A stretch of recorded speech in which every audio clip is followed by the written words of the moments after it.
One. Hello, everyone, and welcome to another small screen Star Wars. As always, I'm Julian Mush. I am joined by Rachel Wilkinson. Hello, friends. And a new intro. That Yeah. wasn't. It really threw me off there. Just throwing it in there. Yeah.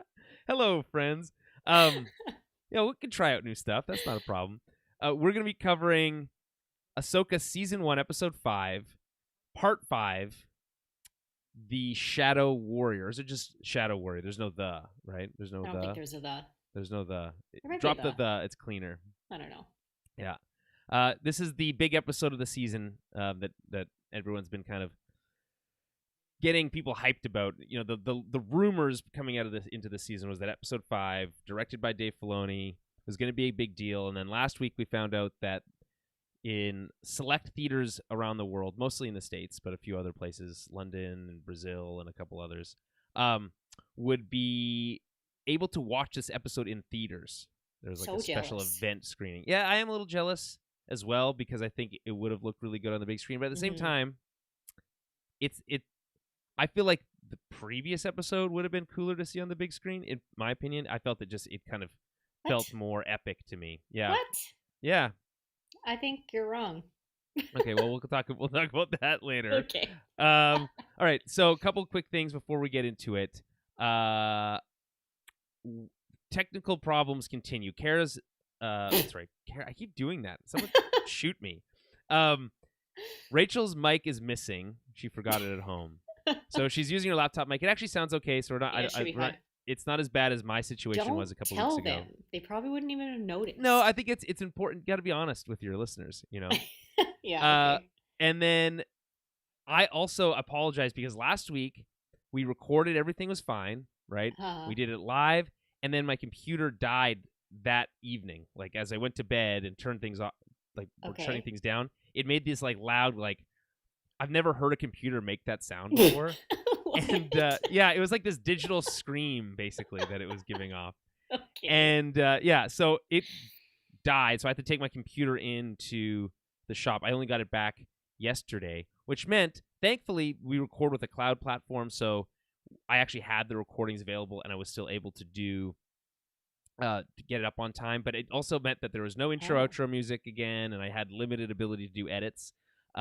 So it, once again, not perfect. So we're kind of now, what is this? We're going on 3 weeks. This is the third week now where we haven't quite nailed it. But maybe by the end of the season, we'll have it figured out. It's worse than that because it's not like we haven't done this for multiple other seasons of other shows already. But, you know. Yeah, no, that's true. I guess, like, the thing is, technology, I have a pretty firm grasp on tech. You know, I had to figure out how to set up this whole streaming thing, how to record, edit, post, and host podcasts and a website, all that stuff for the podcast. I had to figure all that out. And I think I did a pretty good job. But every once in a while, stuff just happens that I did everything exactly the same. You know, like, I turned everything on the same order. I opened every program up in the same order. But then sometimes the camera just doesn't show up in OBS or the mics don't, or I can't hear Jeremy or whatever. There's like a million things that just keep happening randomly. Honestly, I think a lot of that is just Zencaster sometimes. But it's possible. We pay good money for Zencaster, so we'll see. I'm hoping maybe Jeremy will just use the app from now on. They just released an app. Right, so maybe he's the one that always gets like kicked out or like stuck in the green room or something weird. Yeah, it's funny. I blame his bad internet connection. He needs to pay for a little bit faster internet. That's my opinion. Ooh, yeah, actually, I don't have. Well, we'll see. The internet here is sometimes not great. I'm at my in-laws' house, so we'll see. It should be fine on my laptop. It'll be fine. So far, so good. Sometimes it's shit on my phone, but it's fine. Anyway, yeah. So a little peek behind the curtain. There will likely, assume all things don't continue to break, we should have the intro outro music again and all that kind of stuff for this week. So appreciate the patience, and thank you for continuing to put up with what continues to be basically a series of unfortunate events that have left us, you know, in the not an ideal position. But that's okay. Because we're here to talk about Star Wars, and there's lots of Star Wars to talk about. A couple of other bits of housekeeping before we begin. I have to make another apology, which is the fact that we are still late on the movie club. So for the Oh my god. Patreon subscribers out there, I was just talking with Rachel about right before we recorded about how freaking busy our schedules are. Well, my schedule mostly. Yours is pretty wide open right now. Um, Yeah, I but mean, but that's fine, you and that guys. won't stay that way. Yes and no. Like I can't necessarily podcast anytime because I have a baby all day Right. every day. So I mean, unless you just want to hear a baby yelling and making noise in the background. Yeah, that makes for great podcasting, I Yeah, think. Yeah. not really. So we're late on that, but it's it's a scheduling snafu. We're coming into the end of summer now that we're turning the calendar over to September. Sad, in and of itself, but that means that schedule should get a little bit more normalized right around Right. now, which is good. Which that should even that out. We will get that out, or we'll double up and give 2 next month, or we'll figure something out. Either way, the content that we promise will arrive eventually. If you want to help support the show, by the way, and get access to these, you can go to the patreon.com/Tower Babblecast. What a great ad. Good sell. Good sell. Yeah. This month, in case you're worried or forgot because it's been so long since we announced it, it is City Slickers 2: The Legend of Curly's Gold. So, Now, question: uh-huh. Is that on any streaming platform, or did you have to rent it, or whatever? This is how far behind I am. I don't know where I even can get it yet. I have to figure that part still needs to be figured out. So you haven't watched it yet?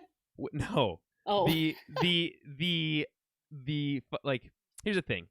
If push comes to shove, there's always 2 options. I can always rent it on iTunes. There's almost always yeah.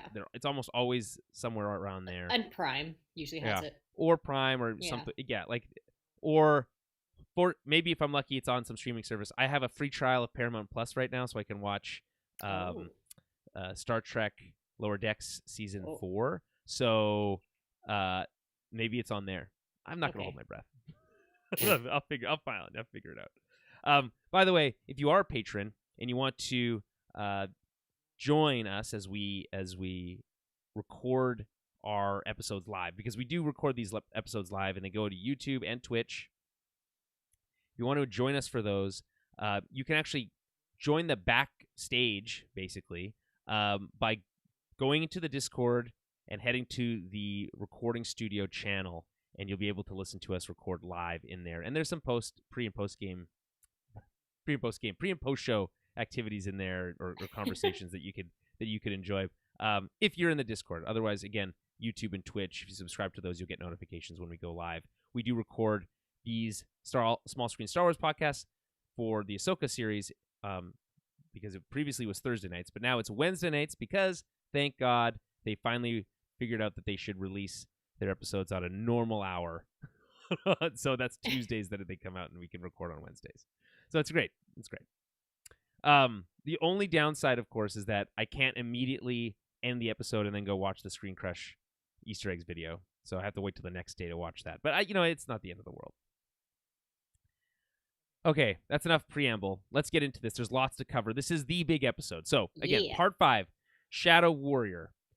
The logline is as follows. Ahsoka confronts her past while Hera and her allies undertake a rescue mission. This is directed by Dave Filoni, written by Dave Filoni. This is a full-on Filoni episode. And there's lots of Filoni stuff in here that you're going to recognize. So, if you didn't know that he was directing it, if you were, a fan of Clone Wars or Rebels and all that stuff, I think you'd recognize his handiwork here regardless. So let's get into it. Rachel, what was your opinion of this episode? What did you think? I mean, I watched it 3 times. Oh, I enjoyed it. I liked it. I just thought it was so cool getting Clone Wars flashbacks. I've been waiting so long for those. I know. How long have I been saying that? Right? Yeah. And I wasn't really expecting to get those, so to me that was kind of cool. I wasn't too sure if she was just gonna chat with Anakin or whether we were gonna get a little bit more, and we did get a little bit more. Mm-hmm. Yep. So seeing some of those characters, there were good and bad things about it. So I have gripes about it, but I also liked a lot of it. So what were your gripes?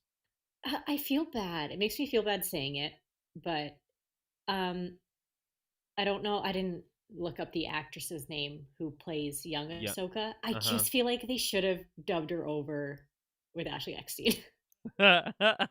And I know Well, that's you could have said rude to that. say Why wouldn't? I mean, it is seem a little rude because why wouldn't you say the same thing about Rosario Dawson? because she's older, and to me, like your voice changes as you get older, Sure. so I'm not worried about Yeah. it. But it was just, it was a little. I had to really make my brain just get over it Yeah. to So yeah. hear somebody else playing like that specific Clone Wars era Ahsoka. I feel that I think that's probably only a problem if you're a big Clone Wars and Yeah, Rebels yeah. fan and watcher. Because to me, like Hayden Christensen does a great job, and I mean, like Matt Landers, that's Matt Landers, right? Plays Yeah, Matt Lanter who Lanter, voices sorry. Anakin in the Um, Clone Wars. Yep. yeah, and like he does a very good job of like mimicking Hayden Christensen's Yeah, but voice Hayden to a also point, but yeah Hayden also admittedly said that he has watched all the Clone Wars, and I think he's also tailored some of his performance that's I to think so be too. closer to Matt Lanter's performance as I think well. so too because I feel like he really captured the what am I trying to say here? The His like aura of tone, Anakin, the his tone and yeah, the way he, yeah, the kind of that fun. No, he's a not little. as he's not as whiny Yes, that's as true. prequels Anakin, right? So we get kind of like that. Yeah, the exactly. Yeah, Yeah, sorry. Kara That's said that his acting was much improved from yes. the previous times we've seen him, and Well, and that's it's the probably fair. dialogue too. I still feel bad for him because some of those lines he had, we always say it, but it's But the sand, oh, yeah, it's like a lot of coarse. those It gets everywhere. were rough Right. lines. If you're not with me, you're my enemy. Yeah, That's all. That one's one of my favorites. I gotta be. It's yeah. so funny, and Because it's we've so said it stiff. before, like poor Hayden was like it's his first big role. He's not gonna go tell George Lucas like, oh hey, can we maybe rewrite this because it sounds awkward. Whereas This like is maybe a yeah. No one would speak like this. yeah, whereas a more seasoned actor might just say the line differently, even though it's not Sure, written. You know what I sure. mean? And Yeah. be like, oh look, it sounds better that way. Yeah, because like even Samuel L. Jackson had like clunky lines, but his line delivery is pretty much Yes. flawless. Yeah, Yeah. so yeah, Ariana Greenblatt plays young Ahsoka Tano. Um, she was most recently in the Barbie movie. She was the Was she? daughter in that movie, yes, and she Wow, she also looks played. completely different, obviously, because she's playing an alien. But like, I did not. I just saw the Barbie movie, and I did Yeah, not catch that. She looks way younger in this than yeah, in the Barbie movie. she was also played young Gamora in the Oh, Avengers flashback. She's actually interesting. played a Okay. young version of a female alien Huh. in two, which is like two isn't a lot, but also more than one seems like a lot. So that's Right? Yeah. yeah, Huh. yeah, um, we'll get into that whole element of it, but I think it's interesting to bring that up because I felt similarly about how the clones moved, like how they physically moved was like bothered me, like You always say that though. they look You always like have one of the issues with how they move. well, they also because like they should all move the same, but they don't because they're not all because like before they were CG, and because they're CG, they all move the same, Right. right? And then Yeah. we had so much time spent with CG clones on the Clone Wars, and then of course Hmm. as again every clone was CG in the prequel. So there's a very specific way that they move, and then when I see them moving in different like in a more kind of human way, they look more like stormtroopers the way that they move in these Gotcha. flashbacks. And again, it doesn't hit the same way to See me. But that I didn't notice. there's one chubby one. There's one clone that's like definitely bigger than the rest of them. Okay, but when you think about it, that could happen. Like just because they're One just got eight more, and then yeah, I guess yeah, technically that's like it just because possible. they're clones doesn't mean they're gonna be identical all the time. But Like they have they were raised and were provided the same diet though, right? right. And Maybe one guy just training. like ate a lot more and was Yeah, lazier. I guess that's possible. I listen, you're right. I shouldn't get lost in the weeds, but you're right about like certain things just not feeling. So like, hey, you're gonna send us back to this place. Inherently, your mind is gonna go straight to, Yeah. oh, what are the things that fit and what don't, right? The Yes. voice Yeah. of, I think that, first of all, I appreciate that they went with a new actress, a younger actress. I actually think she really looks great as a young She does Ahsoka. look. Yeah, she looked Yeah. great. It's just it's hard, and it's not no fault of hers. That it's not like she didn't do a good job. The line reading was great. It wasn't. about her cadence or anything. It's Oh, just her about, performance was great too. yeah, her I performance yeah. was great. It was nothing about that. It was just the sound, and it's hard when we had what, 7 seasons of the Clone Wars, and Yeah, I mean, then I guess Rebels. So here's a it's yeah, I because like hearing Rex as Tamora Morrison is also weird because Rex to me isn't right. hasn't ever been Tamora, right? I know it is kind of funny because Rex does sound like his own. I don't know. He just Yeah, sounds he different he. to me. Well, I mean, the thing is, the voice acting in the Clone Wars provided the opportunity that and because it's animated, you have to do more with the voice so that it could distinguish between the characters. So Right. you know, we got this amazing performances, and each character, each clone was unique in some way, right? And because of that, now I mean, it doesn't make sense for Timur not to voice the clones in live action Of because course. Yeah. but again, you're kind of like it just doesn't sound quite right I know. to Yeah. me. And I guess you had the opportunity because he's wearing a helmet. You could have used that voice, but I guess it just doesn't make sense. So you kind of Yeah. have to just go with it. I don't know. I I think that these are the most minor gripes because it's like Oh this is yeah. only a problem that like a super fan would have, and they're really not Exactly. really so much problems as they are just like realities of the situation, which is like Yeah.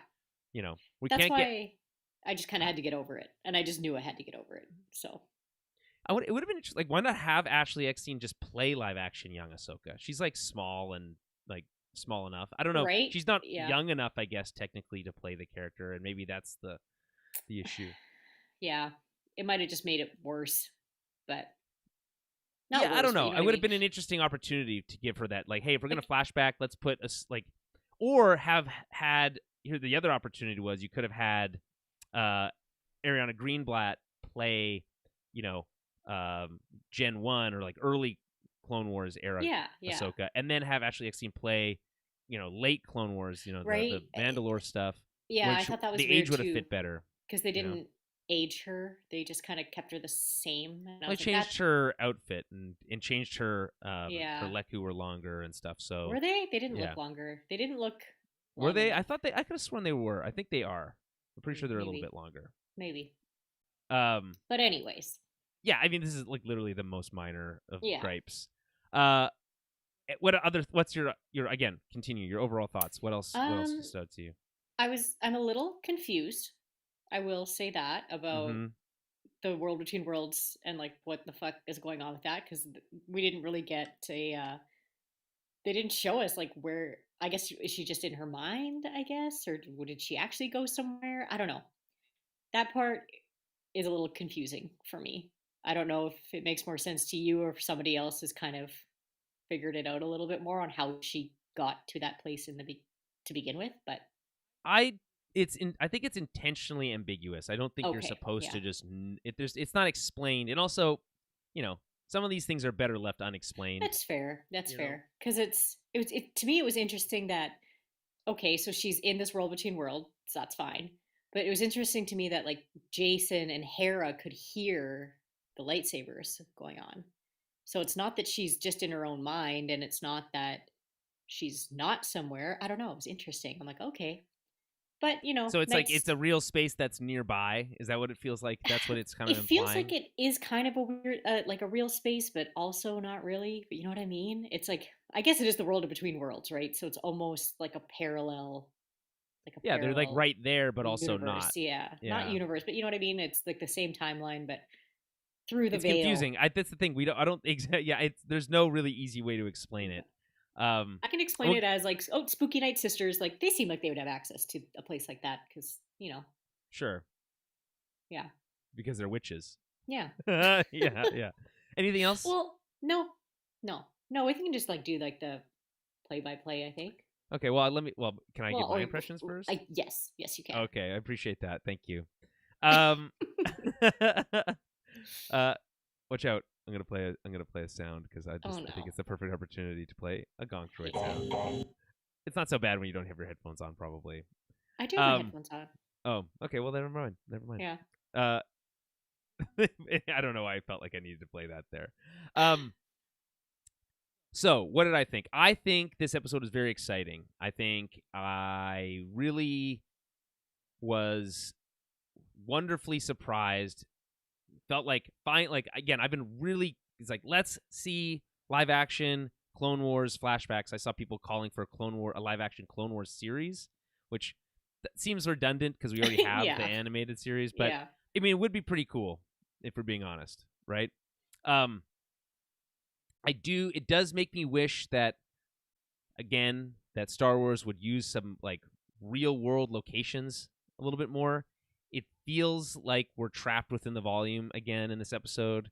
Really? Yeah, well, especially when they're in those flashbacks where it's so hazy, and I get that it's supposed to feel like a dream or a memory, Right. Yeah. etc. But again, I think it would go a long way to create a stronger sense of a world building and immersion to have these things in real world settings. Again, think of Andor where they filmed on location and how much that feels, how much that changes the feel of everything, right? It feels weightier, feels more real. Obviously, again, in the world between worlds, it's not real, so or it is. It's confusing, but so I can kind of let that go. But I just felt like it was more apparent in this episode. But again, minor gripe.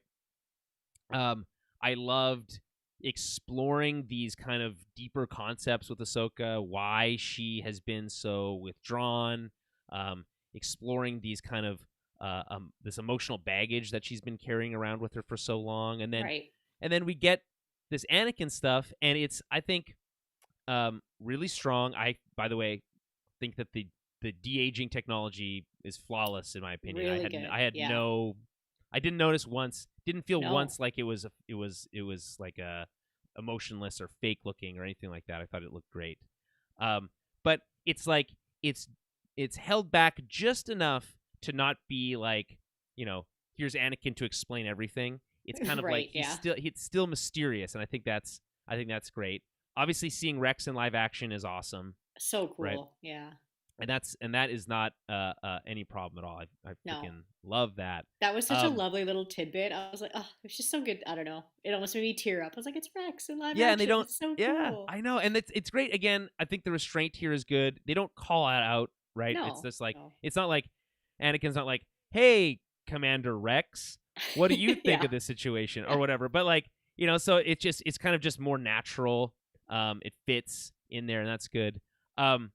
Again, I think there's some of this episode that looks really good. Some that does. I swear to God that there's when in that flashback sequence with the Siege of Mandalore, that half of those Mandalorians were entirely CG. Like, there's one shot in particular. We'll get to it. That I'm like, that is not a real person. So we'll get there and we'll talk about it in the scene by scene breakdown.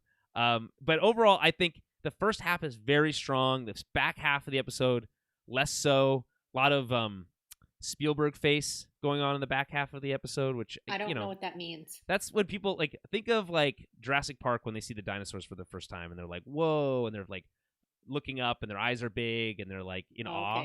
Yeah, there's a lot. Spielberg uses that a lot in his movies, and there's a lot of that in this in this episode, mostly around the Purrgil. But fair enough. So overall, I really enjoyed most of it. Some of it felt a little clunkier. The stuff with especially the New Republic feels very forced to me, but we'll get into that in more detail. But yeah, overall, obviously, it's hard to complain when you get an episode where they bring Anakin back from the dead and to complete Ahsoka's training, and you get flashbacks of the Clone Wars in live action, and you get to explore, because we always talk about character, and the first half of this episode is just all character, and all the main character of the show, right? Ahsoka, who sometimes has felt like not the main character of her own show at times, really gets the spotlight on her. Sure, Anakin is there, which can be distracting, but ultimately it's all there to serve her character. So I am very pleased about that. Again, the back half, not as strong. I'm not necessarily surprised we didn't see anything from the quote-unquote bad guys this episode. I think that's actually fine. Kind of leaves us in suspense. But I felt like we almost could have spent more time in the world between worlds, and then because the whole back half of the episode is just like, oh, what do we do? How do we find Sabine, or how do we follow Sabine? And it's kind of like a pretty straightforward answer, turns out. I mean, so So it's like that part is just not as compelling to me. But again, minor gripes overall. I think it's certainly maintaining its momentum now that, episode 4, 3 was probably a lull, right? 1 and 2 were, off to a great start. 3 was a bit of a lull. 4 really kicked things into high gear. It's my favorite episode so far. And then this one really maintains that momentum, especially through the first half. And now as we get into, it sets up especially what will be, something pretty exciting. We're off to a new galaxy. What does that mean? We're going to find out next week. But, all right. That's my thoughts. Good thoughts. Thank you. Let's get into the scene by scene because there's a little bit here we're gonna want to talk about. Okay. So, before we start, I should mention one more thing, which is I think we might be wrong. So remember in episode 2, they recreate that shot from Rebels where Ahsoka comes to pick up Sabine to go find Ezra. Yes. And we're like, well, she's wearing different clothes and things are slightly different, so maybe this isn't the exact, they're not recreating that sequence so much as this is just a very similar other time that's happened. And I'm starting to think that that's actually not the case. Oh, okay. Everyone online seems to think that was, in fact, what was going on, that it was a recreation of that scene. It was retconned, and that's why she's not wearing her white stuff. But they wanted to show us her transition from Ahsoka the Gray to Ahsoka the White. Yes. Right. Okay. Yeah. And we get to see that in this episode, which seems to imply that that was that sequence. But it maybe there's still an opportunity for us to be proven right at the end. That in fact later on she'll arrive again to pick up Sabine, and it'll look very similar, but it won't be. And that will actually be recreating that scene and not the one from before, if that makes sense. So. Okay. I don't know, weird. But I think I'm on the verge of believing that we were wrong about that one not being an actual recreation, a remake of that scene, and it actually might be. So anyway, I would love to get other people's thoughts. towerofbabelpodcast@gmail.com. Let us know if you think it's the actual scene redone or another similar moment that was used to kind of as a callback. Okay, let's get into the recap. So. We start on Cetos, and we get shots of the planet, locations that we're familiar with from the last few episodes. Still silent, quiet, I guess. Maybe not silent, but quiet. And I guess kind of showing the all this action, all this stuff happened, and now it's just, it's all still now in the aftermath, right? We get some really fake-looking waves crashing as we get this overhead shot of the cliff. And again, it just feels like this is an opportunity where I feel like there's got to be a real cliff somewhere with waves crashing below that you could use for that footage. But, call me... Or maybe it is, and I can't tell the difference between fake waves and real waves anymore. But it sure seems like it's fake to me. That's my opinion on that. Anyway, we zero in on the destroyed map, which is now in two pieces. And we get to see that, in fact, inside are a bunch of tiny little gears, which I think is really cool. I think it's a really very cool choice. Yeah. Then we get this X-Wing flyover, which, if you've ever been to like a football game when they do like a jet flyover, that's the vibe I got out of that, which I've never really seen the X-Wings. I know that they've been used similarly in other maybe media and in different ways, but I just really felt like, oh wow, that's a really F-16 equivalent that we're getting here with the X-Wing, and it looks really cool. It sounds really cool because you get this like sonic boom kind of crack sound that you get as they fly over. And anyway, I just think that's like just really touches on my Top Gun love, I think. Right. I forgot you love that movie. Yeah, great movie. Mostly the second one, to be honest. So Hera then lands the ghost on the hedge or at the hedge, but there's nothing to find. She's out there. She's looking around with her pistol, but there's nothing left. There's no one there. Everyone's left already. They missed the party, as she says. So she checks in with Carson Teva, and who's up in the X-Wings, and asks him to do a full sweep. Meanwhile, Jason doesn't want to stick on the ship. He wants to join the party, and he comes out to explore, but Hera asks him to be careful to stick together with Chopper. Oh, we've never been to this planet before.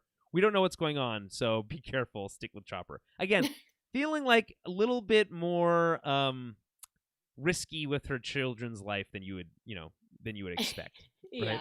Yeah. But I mean, I understand now plot wise why he needs to be there. But I was like, I guess It's they just true. needed someone else force sensitive to be there. Like, what's the how's that work? Like, it's how you have plot armor, so that protects you because that character is needed for other things later, so they can't die Right. now. What's the equivalent of this person's here to serve one purpose, but there's no other way to explain it? you know, plot contrivance, I guess maybe. But Yeah. yeah, it is funny. It's like, okay, well, I guess he's here, so hang out with your only friend, the droid. Right. But at the same Yeah. time, what else? I mean, I guess like I don't know. The kid obviously lives on the ship with her and is with her all the time. So I Well, don't what know. kind of life is she giving this That's kid true. anyway, who lives on a on a military starship, right?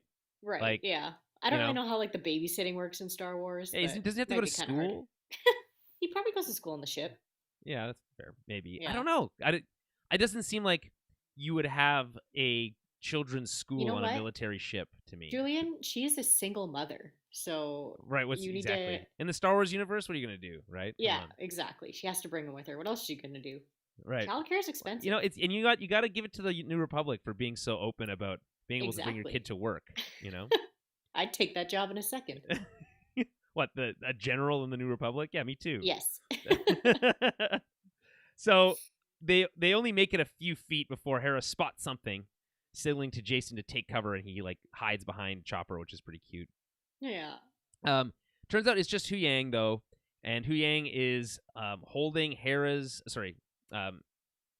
Sabine's. I don't know why I wrote Hera there. Sabine's Mando helmet in his hands, and he's like all sad, right? Yeah, he looks so Sad droid. sad. Mm-hmm. I told them to stick together, he says, but they never listen. They never listen, which is a good line. And I think the line reading is great. Again, we can't get enough Hu Yang in this series, in my opinion. But it just once again raises the question of like how you know uh uh uh um are droids just not people? Like, why do they not have rights like people? They can feel emotion and sadness Yeah. when people die or are lost or whatever. Um, they have independent thought and have their own ideas. Anyway, it's just best not to ask those questions. but but you can't help it when you get a sad droid, right? And of course Yeah. we've heard R2 like or like make like sad beeps and whistles, and same thing with Chopper and other droids about being quote unquote sad. But this is like the most explicit like mourning, right? A Yeah. droid like Yeah. mourning somebody. That's an interesting concept. What did you make of this kind of Hu Yang holding the Mando Oh, helmet? yeah. I mean, I liked it. I thought it was so sad too because we know that the characters are probably fine, um, but that he doesn't know that. He just showed up and they're both gone, right? So he's Well, obviously thinking the worst. So yeah, and remember the episode ends. Last episode ends with Hu Yang saying, "Hello, is anybody out there?" yeah, yeah, Basically, right? So exactly. yeah, So yeah. No, I get that. I get it. Um, I'm just being a little bit cheeky. It is good, and again, you can't help but feel like, hey, this is a real character oh, who for sure. has real emotions, and because of that, the stakes are higher, and it's a good thing ultimately for the story to have another kind of more human character. And then so Hera doesn't say anything, but we get her reaction, and it's not entirely a Spielberg face, but it's like a concerned face, like, oh, if you're here and you're holding Sabine's helmet, what does that mean, right? And Yeah, then yeah. cut to title card with this kind of, again, the scoring in this episode. Kevin Kiner just absolutely killing it. And I have to mention again, every time I watch videos online, everyone says his name differently. So Oh, I'm just going to really? bounce back and forth between Kinner and Kiner until someone can correct me and Fair tell me enough. what the correct way of saying his name is. But You should tweet at him. I don't know if he's on Twitter, to be honest. Maybe he's on But Threads. No one's on Threads. So anyway, I just think the score here is beautiful. It's somber, it's sad, but also boisterous. It has an energy to it that I think is exciting. And obviously, there's some direct themes callbacks in this episode, but mostly it's unique music. And this is an example of some good stuff here. I think this is like one of those Star Wars playlists that you could put on, and I think it would fit right in with some of the best of John Williams. Yeah, Which is I think as good of a compliment you could probably give any composer. Your music is just as good as John Williams. Is probably as good as you can ever say about any composer. So, anything you'd like to add about that opening sequence? No, I don't think so. Okay, perfect. Moving on. So, to The World Between Worlds, which I have dubbed the WBW in my notes. Okay, so we pick up here, which is interesting. I thought this choice was actually interesting. I don't know if you agree. Would you have liked the episode to have picked up with Ahsoka and Anakin right where they left off at the beginning of the episode? Or do you like how they played it with the beginning of this episode, again, starting with Hera instead of Ahsoka? I mean, it definitely didn't bother me that we didn't start with Ahsoka.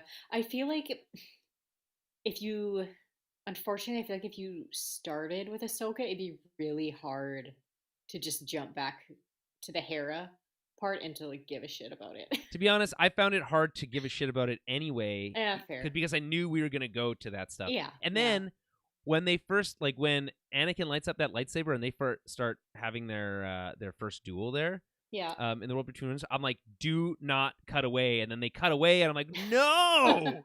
Yeah. Like, so I literally yelled that out loud. I probably woke Kara up because I came back from hockey and I watched it a bit later. So I think it's a tough balance either way. Like I don't envy Filoni having to figure out how do I balance these two sides of this coin. My opinion, if it was up to me, obviously I'm no filmmaker, but if it was up to me, I would have started with Ahsoka and played that entire sequence out fully through until she's is reunited with that crew. And maybe you fill in what's going on, like what happened while she was away in exposition and other things, because I feel like it does rob some of the momentum from the episode to cut away and to even start with them, because it's like all you really want to know is what's going on with Ahsoka at that point. And yes, we get to experience the whole, Jason is Force sensitive, which we already knew, of course, basically. But hey, now we can prove it because he can hear the lightsabers. But again, also Ahsoka and Hera. So what does that mean? But again, we'll get to that in a sec. But I understand that element of it, but I feel like you could have done that in another way without interrupting what was ultimately the most exciting part of the episode. So anyway, just a minor gripe. Fair enough. So we pick up where we left off last week, and they just start having a conversation, and I think this is a fun nod to the people who have the gripes with the de-aging technology, because she says, "You look the same." Yeah. Right? Which I think is like a really funny thing to say. But then, of course, the retort is also, "You look old," which is also kind of, again, it gets right into the banter, and I think that was important to establish right away. Yes, I think so too. Who are we dealing with? Is this Anakin? Is this Vader? Turns out it's a bit of both.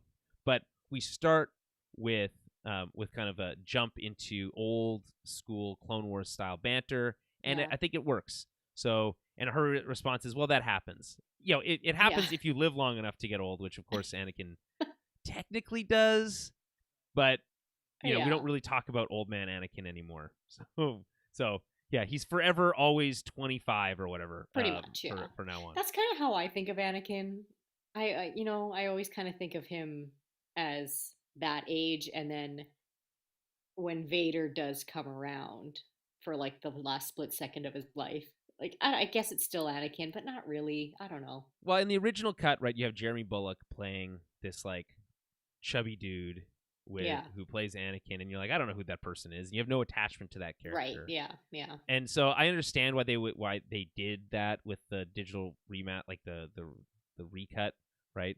The remake. It's not a remake. The new release of it, where they put Anakin in, because you have that's the character you're connected to. And so again, and obviously here in this case, it's the version of Anakin that Ahsoka knows, Yes. right? Yeah. So Yeah. obviously in that sense it makes sense. So Anakin says that she lost a fight, but she doesn't remember at first, which I like that they basically explain this whole cloth, which is she eventually says, "Oh, Baylan Skoll," and he says, "Oh, that's good." Then you still have a chance, basically. So, Right.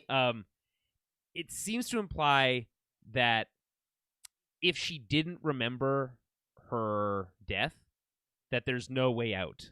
Right. Yeah. Yeah. Then you're trapped in this afterlife, and I think that's fascinating. I think that makes sense. It's like a cool little like lore concept Yeah. or rule for the Force, or how their afterlife works. What did you kind of pick up on that same Oh concept? yeah.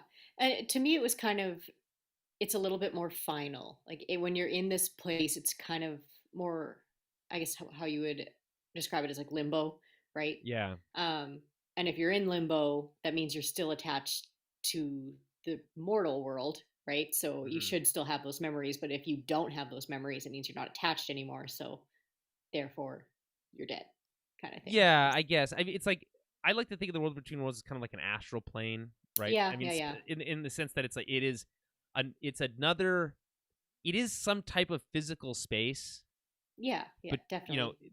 between the folds of real space, Yes. right? Um, but also the laws of physics don't apply in the same way, No, no. and um, and you can kind of do things that you could do in kind of a mental space or something like that, kind of like a traditional astral plane. So it's it is complex. Like again, there's no answer to it, but it does kind of seem to be this kind of force, this semi-physical location where the force kind of is centralized Yeah. almost. Again, Maybe it's hard to describe. maybe that's where Anakin learned how to be a Force ghost. That's kind of the impression I get, is like this is where you Yeah. go to get your force ghost training. Yeah, exactly. Unless you're Qui-Gon appearing to Obi-Wan or whatever for the first time, and then you can learn in the before you die. But I guess Yeah. presumably if you die and you're strong enough with the Force, I think that's the part of it, is like Anakin was already so strong with the Force that when he died, he was able to almost immediately learn these abilities Gotcha. that Yeah. were previously not known to him, because A, he was with the dark side, and B, he was dead. So, you know, B, he was dead. yeah, yeah. Um, so again, Anakin says it means that she still has a chance to live.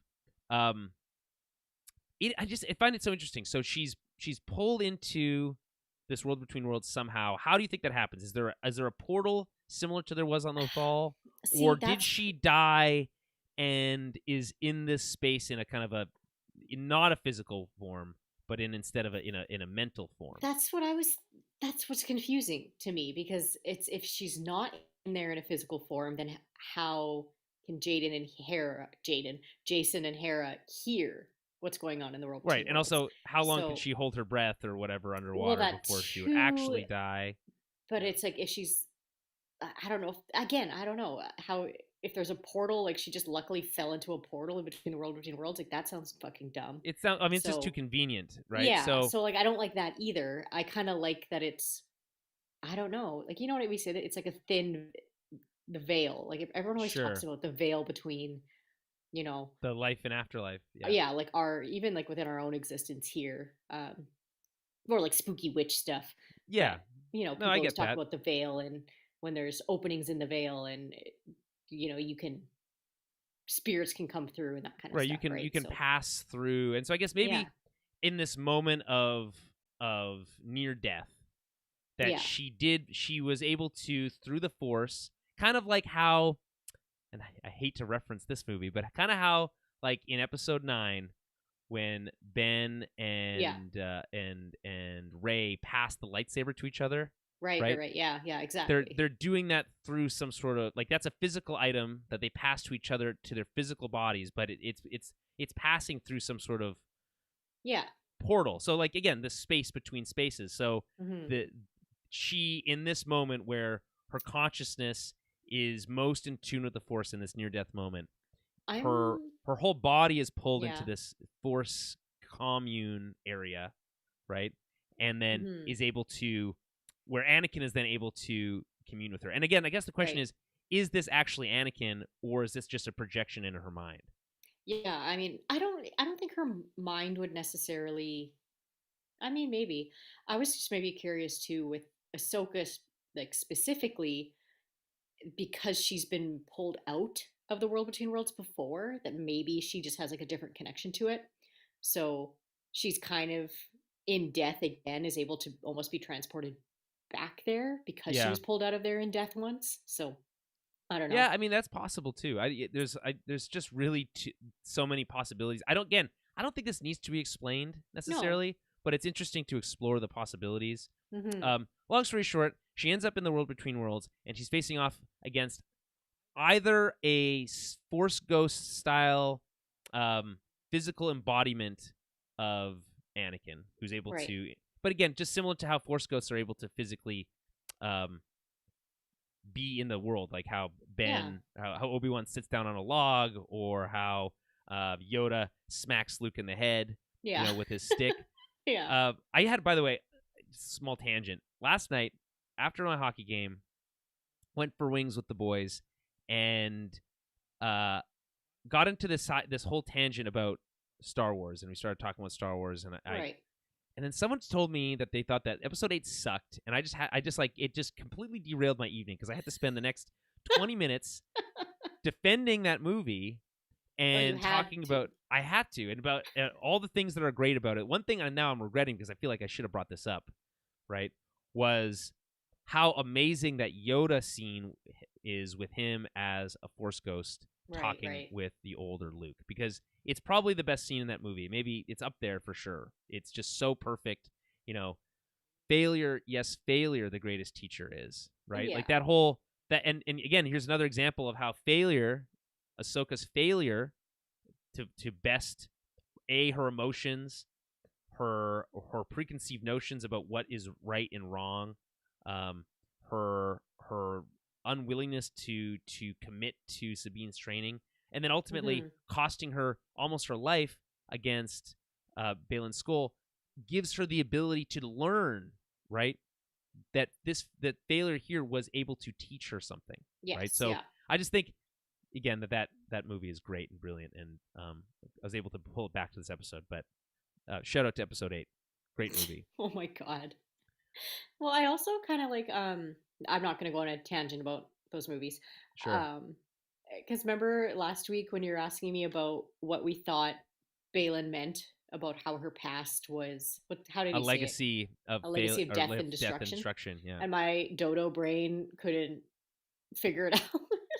and then, and then when I was watching, this episode, I was like, And that's "Oh the my first god." thing that It because they're was like so obvious to me. I'm like, in the flashback, obviously the right? fucking Clone Wars with all the death of Right. the death and destruction, like the clones dying, and the destruction obviously of the droids and of cities and of places that the I war took think place. I was I like, think I'm so fucking stupid. How did I not put well, that through? we were both there. Neither of us came up with that. I mean, I think Yeah. what distracted us was how he says the legacy, just like your masters, is Right. one of Yeah. Yeah. death and destruction. And Because because all I now was we're thinking of is Vader, and I was like, yeah, yes, Vader murdered so many people. I'm like, Ahsoka wasn't right, murdering people, but she did kill a lot of like yeah, exactly, Mandalorians, and like yeah, she did kill people. I keep forgetting that it's not just droids, right? right. It's not So just it's like like B1 and B2s, but yeah, and so she has that on her conscious, yes, yeah, which is I think that's part of the baggage she carries around, which is what of she course, is exploring here. But again, yeah, you're right. I mean, it's kind of hello, because it's yeah, the first quote that they use in the recap too, yeah, right? Which is so funny. Um, okay, so Anakin says, "I'm here to finish your training," and I really appreciate how they handle this, because Ahsoka, through the majority of this sequence, is very standoffish, cold towards Anakin, largely cold towards Anakin, right? right, Um, is not willing to engage in kind of some of this forced ghostery that they always kind of some of this kind of like metaphor and riddle and stuff that basically anytime a dead person comes back to life, except for in the yeah, case of Obi-Wan, where he explains specifically that oh, when I said your Vader killed your father, I really meant from a certain point of view, where he had to explain that specifically. But other than that, they're usually fairly cryptic, right? And again, we're getting this kind of some of this. I'm here to finish your training. It's like, what does that even mean in this context? And she's just not really here for that. So she's like, it's a little late for that. She says she's quite defensive. I mean, I get it though, because the last time she saw quote unquote Anakin, he was Vader and he tried to kill her. Yes, he did kill her. Well, but Ezra saved her. It's 100% justified, and I thank you for bringing that up. Yeah. I was going to get to that, which is that, sorry, of course, it's justified because she has been carrying around the weight of knowing what Anakin became. Yeah. She blames herself for it, right? That, if she had stayed, maybe she could have prevented that. And ultimately, what Vader became and what he allowed to create the Empire and all the suffering that in turn created, she's carrying that on her shoulders. So she's kind of like, she feels like, she looks at him, it's like, that's a little rich coming from you, someone who basically undid all the good that you tried to accomplish. What would I even want to learn from you, right? Exactly. So I think it's very valid. But again, I appreciate that they don't just kind of like lean into like, oh, it's so good to see you. Where have you been? How is this possible? Yada yada yada. Yeah. It's more about like, staying firm in your beliefs at this time, right? The whole point is she has to grow and explore this. So she says, I'm here to finish your training. One's never too old to learn, Snips. So again, got to give a shout out to Hayden here and really embodying that Matt Lanter kind of cadence of speech and the way he says Snips and all that stuff. I think it definitely I feel like you can definitely hear a kind of a blended version of both of them kind of on top of each other a little bit. Absolutely, so it's really cool. So the lesson, he says, live or die, which is kind of like, when I heard that, I was like, that's a little simple. Like, is that, like, you know what I mean? Like, is this, what do you mean? Because we've already gone through a lot of this already, For me, I think it means, like, I don't know. Obviously, it's double meaning, but at the same time, I think it means in this moment right now, she needs to decide, is she going to like fight and survive? Right. Like this, that she, whatever, her fight with Balin, or is she going to kind of give up and die? Like, you're in an ocean floating there. So you got right. So you have to, exactly. Make that choice. Yeah. Right. Stop feeling sorry for yourself and do something. Really, I feel like the lesson here. Yeah, right? It's always that. It's a classic trope of when someone in a movie is like in a coma or in limbo and whatever. In their coma, they're being called back by whatever the fuck is going on in the show. You know what I mean? Right. Where it's always that trope of trying to get somebody to come back from the other side. Yeah, I just feel like when we have the opportunity to bring Anakin here, I would just feel like I would have liked something a little bit more a little deeper than that, but at the same time, Anakin wasn't really that deep. Not really, no. So I guess it's kind of true to his character. So he ignites his blue saber. It is Anakin's saber. Yeah, by the way, it was just like shadows. Yeah. I think. I mean, they probably did that on purpose because I think they just like to mess with 100% people who super like to deep dive like that. But yeah, it was literally just because they're in this dark space. And the silver was just reflecting the darkness around them. Yeah. That makes sense. But it is cool. I was clocking that, as soon as I saw. Oh, okay, yeah, no, that is Anakin's saber. That's pretty cool. I love here when when she says, "I will not fight you." He says in return, "I've heard that before." Yeah. What do you think he's referencing in that moment? Is he referencing Luke saying, "I won't fight you," in the throne room, or is he referencing when Ahsoka and him last fought, and she says, "I won't leave you, not again," which is not exactly what she like. I think that both are interesting. The direct line, "I will not fight you," seems to me like it's a direct reference to the throne room and Luke saying, "I will not fight you," because that's the exact wording. But there is also this interesting idea of, he remembers the last time that he fought her, and she says that, I won't leave you, but it doesn't mean the same thing as I won't fight you. So, No, no. yeah. Hmm. What do you Yeah, I don't what know. did you clock I that? I kind of thought it was more in reference to like the last time that they fought, right?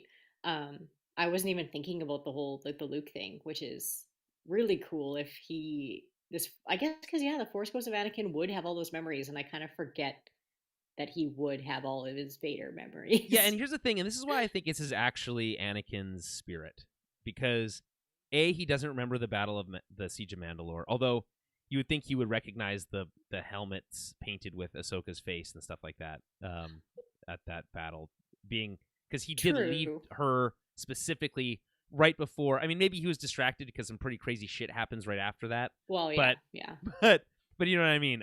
It's like you could look at that either way, but there's Right. this line I've heard that before in this allusion directly to Luke, and then also, or again to Luke potentially, or to her previously. I guess if you want to believe that it is just in her imagination, you could kind of say the opposite of opinion. Now that I'm kind of saying it out loud, so you could say that he is alluding to her previous fight with her, which of course she would be aware of, and then he doesn't know about the Siege of Mandalore because he wasn't there, which is why she would think that he wouldn't know, right? So Yes. you could kind of make either argument, but I kind of lean towards this being his actual spirit. I think it's more interesting that way. Yeah, I think so too.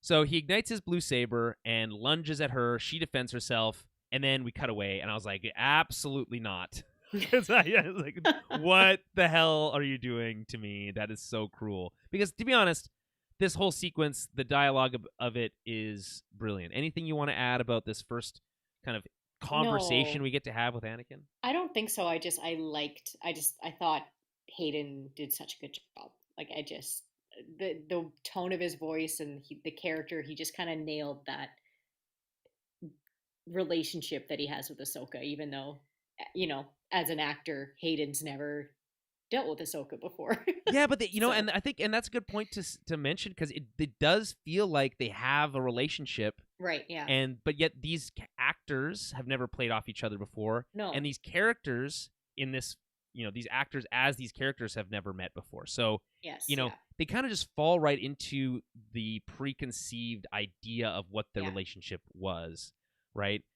His kind of yeah, like overconfident, a teaching style, right? Um, and her kind of her reluctance and her kind of a little bit of snarkiness in there, really kind of all works for me. yeah. So yeah. It was great. Okay, so back to CTOS. Jason is sitting with Chopper, who is busy scanning, while Hera and Huyang discuss the state of the destroyed map. Huyang doesn't believe they'll be able to follow the ship as the map is broken beyond repair. And by the ship, I mean the Eye of Sion. Hera is hopeful, though, that they can solve the problem when they find Sabine and Ahsoka. Huyang seems to be leaning towards the idea that both of them were probably on that ship, the Eye of Sion, when it left, specifically saying, quote, every minute that passes without finding them here, the alternative becomes less desirable, right? Which I think, by the Right. way, really cool. Really cool line. I just like the Well, idea of it is cool, and then delivery of it is really cool. see, I picked it up as he thought they were dead.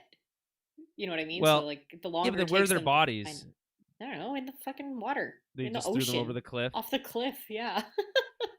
There's a Well, huge cliff of water that they yeah, easily could have been. I agree in the sense that I think that line seems much more ominous when you're thinking like, okay, well, we can't find them; they're more likely dead, right? Yeah, I think yeah, that's true. I think, and I don't think he's not saying that because I think that is part of what he's saying.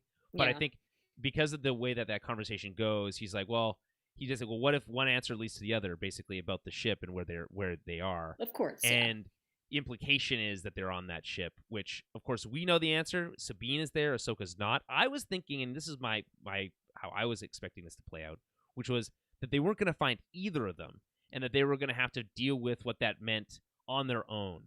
And Gotcha. Ahsoka Yeah. was going to use the world between worlds to basically jump cut to Oh, the other interesting. galaxy and basically go out through a different portal and appear, basically beat them there, That right? would have been interesting, but I feel like that would have just been a bit too It's a, cheap. it's a little too overpowered, I guess. Yeah, Yeah, yeah. it's much cooler for her to ride in a whale's mouth. Mm-hmm. Yeah, Way cooler. yeah. Um. So yeah, I just thought that was a really cool line delivery. Carson Teva reminds Hera that they're overdue with the fleet, and that Senator Organa can only provide them so much cover. Now, obviously, this is a reference to Leia. Leia is actively working within the New Republic Senate at this time. We Right. talked about um, last week about how Balin might have known.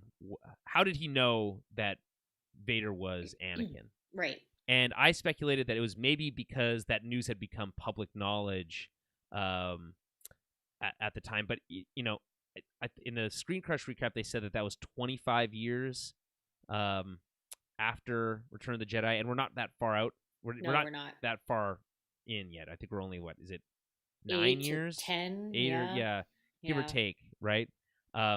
So given that.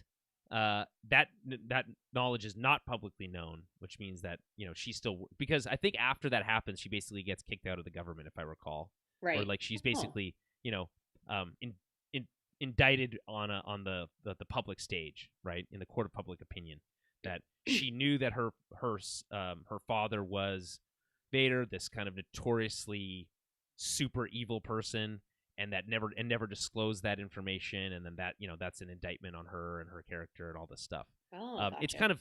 kind of used to kind of throw mud at her, because it's again we don't typically, and this is obviously a human thing in our society, but we try not to hold the children accountable for the sins of their parents, No, of right? course not. Yeah. So in this case, that's kind of used against her. But again, that's not the case here. So we are talking about Leia. Leia, obviously, one of Anakin's kids. We also get to see Anakin here, so that's a fun combination. But again, Leia's name specifically isn't said, but Senator Organa, we know who she's talking about. That was a fun little reference. Did you get excited when that happened? Yeah, I did. I was like, I always love a good little blip there of yeah, bringing in other characters that we know and love. Yeah, and here's the thing that's I find interesting. How so we've done now CG Luke, right? To mix, to varying levels of success, I would say, right? Yeah. It certainly looked a lot better the kind of the second time we saw it, but it didn't sound exactly right. And Right. the like the mouth movements didn't feel exactly right. I'm sure it's getting better, as we saw here. The de-aged version of Anakin looks amazing, right? But you Right. also have the original actor here. Yeah, I think that's it. I'm not going to say it's like disrespectful, but I don't know. Maybe that's just sometimes when the actor passes away, I just feel like it's a little icky to, But you know, are we really going to tell all of these stories set in this time frame? We're leading up to yeah, a movie and we've already done Luke, and we're gonna have do all these things, and we're never ever gonna see Leia or Leia. Han or Yeah. Chewie again. Like, it just seems so weird because they're so active at this time. They're doing stuff. Yeah, Luke is I know. away I doing know. his Jedi Academy, right? So we have cover there. But Yeah. we've even seen him, and we can't. Are you telling me there's no way to make this work? I mean, we've No, I'm done not saying CG there's Leia no before in way, Rogue One. That didn't but also was varying levels of success, but mostly failure. But yeah. but the technology's improved a lot since Rogue One. Do you go and recast Leia and do the CG thing again, or how does that work? I don't Yeah. know. I don't know the right answer, but I feel like at some point they're gonna have to bring Leia into the party in some way, and I just Right. don't know how they're gonna do it. Yeah, I don't know. I don't know the answer to that. What would you prefer? Would you rather they just not deal with it and just kind of keep doing it off screen? Yeah, I mean, I just I feel like we don't necessarily need her for this storyline, you know, Not because this she one wasn't. specifically, I guess. Yeah, because No. I just feel like she wasn't super involved with anything with Thrawn, or she was in Rebels a little bit, but not much. Yeah, Um, actually her presence in Rebels is kind of funny. Like it it's is. It's very like odd. it's kind of Yeah. like, really, do we even need her here? She's just Yeah. gonna be like it's not super important to the No, story, her it's presence in not. that. Yeah, no. So that's what I mean. Like, I don't think her presence is super needed for this story. So I just feel like it might be a little forced to just shove her into it for whatever reason. You know what I mean? Well, I Like, agree with that, but again, you're gonna reference her here. At some Yeah. point, I feel like if you're going to keep referencing somebody as important as Senator Organa, who's a major player in the New Right. Republic government, and you have Mon Mothma, her best friend, Right. like I here mean, on screen, at some point, I feel like, come on, you could probably do a hollow, and then you can kind of get away with a lot more in a Yeah, hollow and maybe because you ask it's just Billy Lord what her feelings are. Maybe Billy Lord does the mocap for it or something. yeah, yeah. And is able to kind of give the green light on that. But uh, they're doing all sorts of stuff. Like James Earl Jones signed over the license to the Vader voice, right? So they can use as much CG Vader voice as they want. Right, yeah. But I don't know. We saw what they tried. They tried to do something similar with her in episode 9. After she passed, and that Yes, felt yeah. awkward. But that was also very close. That was like falling very closely on her death. So Yes, yeah. there's been a lot of time since then. We're obviously going to try to portray her in a different way, right? A younger version of her, in a different. I think we'll likely see her. I guess the question is, are we going to see another young? Because then if you bring in young Leia, right, or younger Leia, then you almost want to see like a young Ben and like a young, That's what I mean. and a And then young it and a. just yeah, But it gets we're too connecting to those complicated. movies. But we're connecting to those movies. That's the whole point, right? I Not the whole point. guess. Yeah, I guess. And then bring back Alden Ehrenreich as a young Han, right? Come Yeah. on, that would be. I mean, I personally would like that, right? And Yeah. and and Donald Glover as Lando, I just feel like it's 100%. not needed. But we'll Yeah, see. okay, so here's what I agree, but I also disagree because the sequel trilogy fumbled the ball in terms of giving us those characters together in a new adventure. Yeah. It never materialized that, and then they passed away. We have the technology to allow that to happen. I think people would be happy if they saw that. I think it just depends on what the estates and the people involved Right. feel like is the right thing to do. So, Yeah. Yeah. and obviously, like, we've already done the young Han thing, and that's not an issue. So if we can keep, because I don't think the problem with Solo wasn't Alden Ehrenreich, right? I think we all agree. So No, no, he you did could easily great. bring him back, and I think, and we all loved Donald Glover as a young Lando. So those characters are there. Let's use them. I don't know. That's how I feel about that.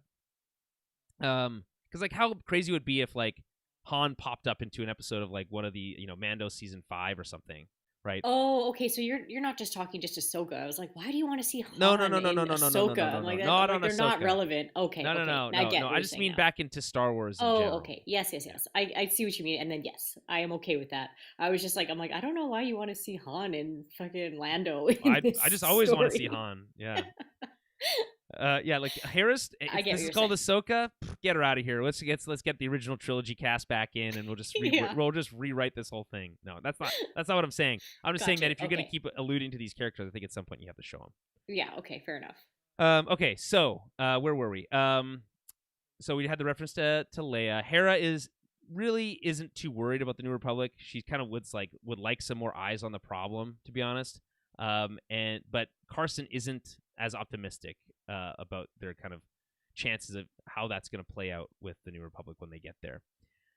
Jason interrupts them, saying that they're, quote, there's something about the water, which should be like, if you're a mom, it's like, Jesus, like, what? This is not the time, man. Like, what do you mean something about the water, right?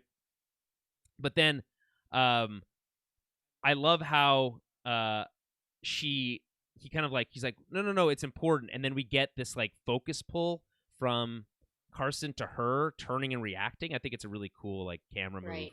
and Yeah. it like exemplifies. Oh, okay, Hera she does care about what her kid thinks. Well, of Just, course. yeah, despite I having mean, said not now, right? It's so funny. yeah. I mean, also, your kid is force sensitive and you're looking for a Jedi. Maybe listen. Like, Right, it's, exactly. Harry's smart enough to put those two together. Yeah. So Chopper isn't picking anything up, and Carson is being a little impatient, but basically he says like, Kara says like, what's the point of having a high rank if you can't use it? Like, listen, I'll deal with this. Yeah. Just we'll just figure it out. So she buys enough time to give Jason a chance to kind of like explain what he's talking about. And he basically says, listen, there's something going on with these waves. I can hear something. So she's like, okay, interesting. And they close their eyes and they listen. And he says that he can hear lightsabers. So the music swells, and we hear the Force theme in full force. The binary sunset theme, if you're it goes by another term there. And so we hear the Force theme, and what the coolest part about this is that we get to hear the crashing waves, and we get to hear the crashing waves turn into the sound of crashing lightsabers. And I think it's beautiful sound design, but we also get to see what seems to be Hera being able to hear these lightsabers as well. So I guess the question is, what the hell does that mean? Well, to me, that's where I'm thinking that it means that this world between worlds is what it says. It's a world between worlds. It's not in her mind. Like, it's not in Ahsoka's mind. Right. It is an actual physical place. It's there, but not through there. this very thin veil. Right. Yeah. So, because that's what I mean. I'm like, Hera being able to hear it tells me that it is a physical place. I love watching, and this is where I feel like I'm really starting to buy into Mary Elizabeth Winstead's performance as Hera. I just feel like she's emoting a lot with her eyes and her face here as she's listening, and then she hears the sabers, and we hear the music swell, and you can kind of see her get a little bit of hope, right? Yeah. A new hope. That's kind of where that movie brings that old stuff together, right? So she buys in, she believes. Now, the one thing you could say is that Jason is channeling his connection to the world between worlds as a Force user to her because she's his mother, right? You could also interpret it that way, but either way, because it's not like Chopper's not hearing it, right? So, I think there's an element there that I think you could explain it that way, but either way, it works. Anything else you want to add about that? No, I don't think so. Okay. So Hera hears the sabers, telling Carson to join her and the Ghost to do a low-altitude sweep over the water. Carson is confused, but Huyang, attempting to clear things up, says that Jason has quote-unquote abilities and that his father was a Jedi, Kanan Jarrus. And then, which of course is the first official reference to him. And I love Carson's reaction. He's like, okay. He's like, oh, okay. Okay, I guess that means something important, so we'll go ahead. You gotta love the blind faith. I specifically love that because it's obviously, like, everyone who watched Rebels knows that, right? So it's obviously for people who haven't watched it, for I don't know, and I feel like a lot of people who maybe haven't watched it are sick of everybody else telling them they should watch Rebels. So I feel like it's just maybe a little nod to those. It is, yeah. It's kind of like that's the reaction everyone else is having. Yeah. Where they're just like, oh, okay, here's another name drop that this person doesn't care about. But yeah, I also clocked that and really liked his line reading there. It was so good. Right, that's funny. And I think that's a good point. I didn't think about that as kind of like an audience surrogate, but I think you're right. Yeah. It is interesting. I feel like it is a little clunky the way that they do it. Like, hey, this is the first official reference to that character, to a character that obviously has a major, casts a big shadow over all these other characters in the show, but no one's talked about, right? So, okay, well, his dad was a Jedi, Kanan Jarrus. Although apparently the on the dash of the Ghost there is a photo of of Kanan, but it's really just a photo of Freddie Prinze Jr. from a red carpet that they've cut out, and you can't really see it in full detail. But yeah, if you Google it, you can Google I can't remember what it was. I saw it on a Reddit post, but it was like Kanan photo on Ghost dash, and you'll see the photo, and it's this it's very blurry, and someone was like, oh, they clocked it as this photo from a red carpet, and it's just a picture. It's just a picture of Freddie Prinze Jr. on a red carpet, and it's kind of funny. It's a fun nod. I appreciate that. I'm not surprised that she would have the photo on the dash, And we never mentioned this, but Jason is wearing the same pauldron as his father. Right. Kanan wore this pauldron on his shoulder that had a logo on it, and he wears a similar one, or if not this exact same one. It's probably not because it's smaller. Sorry, I'm just looking it up. It looks like he's in a leather jacket. Yeah, he's in a leather jacket. Yeah, yeah. Amazing. Yeah, that's why it's funny. Quite funny. I like that a lot. Yeah, I feel like at some point you could bring Freddie Prinze Jr. into this in live action at any time. I feel like as a Force ghost or some kind. Or if you wanted to do more flashbacks. So okay, where was I? they're off to do a low altitude sleep, and she's like really proud of her son. She's like, "Good job, Jason. You stay here, stick behind. Stay behind with Chopper and help us from here." And obviously, great to have the shout out to Kanan, but again, not the best. I feel like there's a better way to introduce this character for the first time in live action than just kind of like an offhanded remark about Jason's father. So Yeah, fair enough. it just feels like if you didn't know, you'd be like, "Oh, okay." Like, yeah. Sure. Yeah. Okay. Again, basically exemplifying Carson's response. Okay. So back to the WBW. That's World Between Worlds for the uninitiated. Right. The saber duel with Anakin continues, and he does his like behind the back lightsaber spin move that we're, I think, pretty used to seeing from the prequels at this point. Very cool to see, to be honest. He's obviously still got it. Oh yeah, absolutely. So they spar for a bit, and she gets a hit in. I think she like kicks him in the face or something. Yes, she does. Yeah, and she snarks that she's kind of beyond his training. It's like, well, obviously there's not much for you to teach me.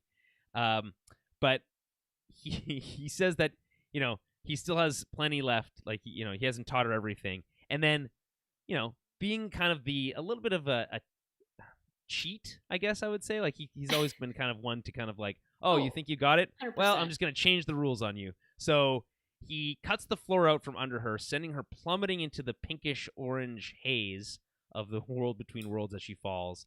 And as the camera transitions through this color space, we see some dust clear, and it's the Clone Wars. We see clones running by in Gen 1 armor, and we see that it's a younger Ahsoka, as we mentioned before, played by a different actress, and I thought that she looked kind of exactly right for the age. She did. She looked perfect. Yeah.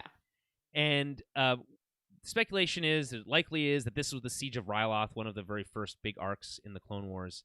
We see Twi'lek there, so it's likely that that's the case. She's still a Padawan. She has her braid of the beads. Yes. She's again young, much younger at this time. How old is she? Like 13-ish? I think she's 14. Okay. Yeah, 13 or 14. I appreciate that they didn't give her that stupid tube top outfit for this. They had enough sense not to do that. Yeah, that makes sense. Well, they changed their tune on that one pretty quick in the show. They did, yes. But to be fair, that was George Lucas's idea, and he has every once in a while really bad ideas. So he might have been the mastermind behind this, but he had like weird ideas about like the age of some women in like Indiana Jones, and Spielberg had to be like, nah, I don't know if that's a good idea. And like obviously in this case they're like, well, what if she was in a tube top? And they're like, yikes. Okay, I guess you made it, so I guess we have to. But they quickly changed that. But yeah, good point. Good shout out. They didn't put her in the tube top costume. But she again, this is early Clone Wars, because the Gen 1 armor, which this is the first time that they've used Gen 1 armor in live action. Oh. As far as I'm aware, because every time we've seen the clones used in live action in any of the Mando universe shows, it is been Gen 2 armor. Right. And which was also the first time we saw that in live action, and it looked pretty great. No one's gonna. I love seeing clones. It just fills my heart with joy. But we get to see Gen 1 armor, and I'm personally not a big fan of Gen 1 armor. It looks silly. The weird like pointy bit at the back of the helmet, and like just the shape of the helmet just doesn't really do it for me necessarily. Gotcha. But it is cool seeing real people wearing the armor and running in it, although it does really make it very apparent how ineffective it would be to be wearing that armor. It's so clunky. Yeah. But whatever. I guess like they talk about that and it makes sense. But it also seemingly provides no protection, so what's even the point? But whatever. So we get to see the Gen 1 armor. We get to see some ATTEs, those six-legged like walkers that we got from the Clone Wars. Right. Those are Yes, really yes, really yes. cool. We got to see some more Republic drop ships or gunships, and that's also super cool. Although we didn't really get to hear them, and the best part of those is hearing them. So, because they have the really cool sound design. So we also see that Ahsoka's carrying her first lightsaber, which is the single green-bladed lightsaber. Yes. So what when you saw this and you clocked kind of when this was happening and all the clones wearing their arm, like the Gen 1 armor, by the way, cool seeing them in the Yes. blue with the blue coloring that we Yeah, never well, the really got to see. 501st, right? Yeah, Yeah, it was very cool exactly. getting to see the 501st. Yeah, so this whole scene, I was kind of saying this to Adam like later. It I don't know whether it's sometimes when I watch things now, it's just it sounds lame to say, but because I'm a mom now, it's just like certain You're right. things It does hit me It different. does. It does I sound know, lame. but things just hit me different. Uh-huh. And seeing a young actor who's portraying like the age well, Mm-hmm. um, so basically seeing this 14-year-old girl, Yeah, child soldier. child soldier in a Yeah. war, it really hit me different than it has 100%. in the animated series. And I think because it's live action and her voice sounds young, and I'm just like, oh man, like it really put it into like a different perspective how young she was in the Clone Wars, I'm really like glad at you the brought beginning of that. the I'm really glad you Clone brought that Wars. up Hmm. because I saw someone tweeting about that. I saw someone saying like, "Hey, isn't it wild how much crazier it seems Yeah, now that Ahsoka was a 14-year-old girl in the middle of a war, yeah. and that how much the live action, the ability to portray that in live action, Oof. really brings that into stark contrast." Yeah, it And really does. I 100% agree with that. It is live action gives you the ability. I feel like maybe there's other things that they could have done in animation to kind of drive that point home, but that wasn't Right. really what they were trying to achieve in that No, show. no. It was an action show for kids. They don't really want to kind of portray child soldiers in that way, but in this No. context and the way that they portray it here, it's specifically shining a light on that, and it's a little haunting. It is. Yeah. Yeah, It's just, and especially just, the smoke going on and she's chasing after Anakin and they're being shot at left and right. And yeah, yeah, it was just such a different feel seeing how young she was in live action, and like her whole training being brought up as a Padawan was all during a war. Like she didn't get the normal Jedi training right. of in a dojo and just being peacekeepers, and you know what I mean? It's like her training was on the battlefield, and it was Mm-hmm. basically live or die, kind of how Anakin said Right. earlier, right? Like you either train and live or you don't learn and you're not going to make it. Well, what does he say? Adapt to the times, Yes, right? yeah, yeah. So she says, "This is one of our first missions. Why are we here? I don't understand." And Anakin, by the way, who's wearing his Clone Wars, how long have I been saying Right? put him in that Ugh, Clone Wars it like looked good. shoulder pauldron thing he's got going on there. I didn't really love the collar on it. It felt a little like Like the chest plate? no, the chest plate's cool, but like where it meets his neck, there's like this little like round section like piece. I don't know. It Oh, yeah, doesn't yeah, yeah. it looks a little bit like those like poofy neck things that people wore in like old timey England. That's what it reminds me of. But otherwise, I thought it looked great. His hair, he has the short Clone Wars hair with the Mm-hmm. little curl, Superman curl in there. The black armor with the shoulder guards. I think it just like they nailed the look, and so that's really Yeah. cool. Yeah, he looked great. Yeah. So Anakin responds, "That's your problem, right? You don't understand. That's the problem. You still don't get it yet, right?" So they rush into battle with Anakin saying that this is her training, right? She's like, "What about my training?" Well, this is your training, right?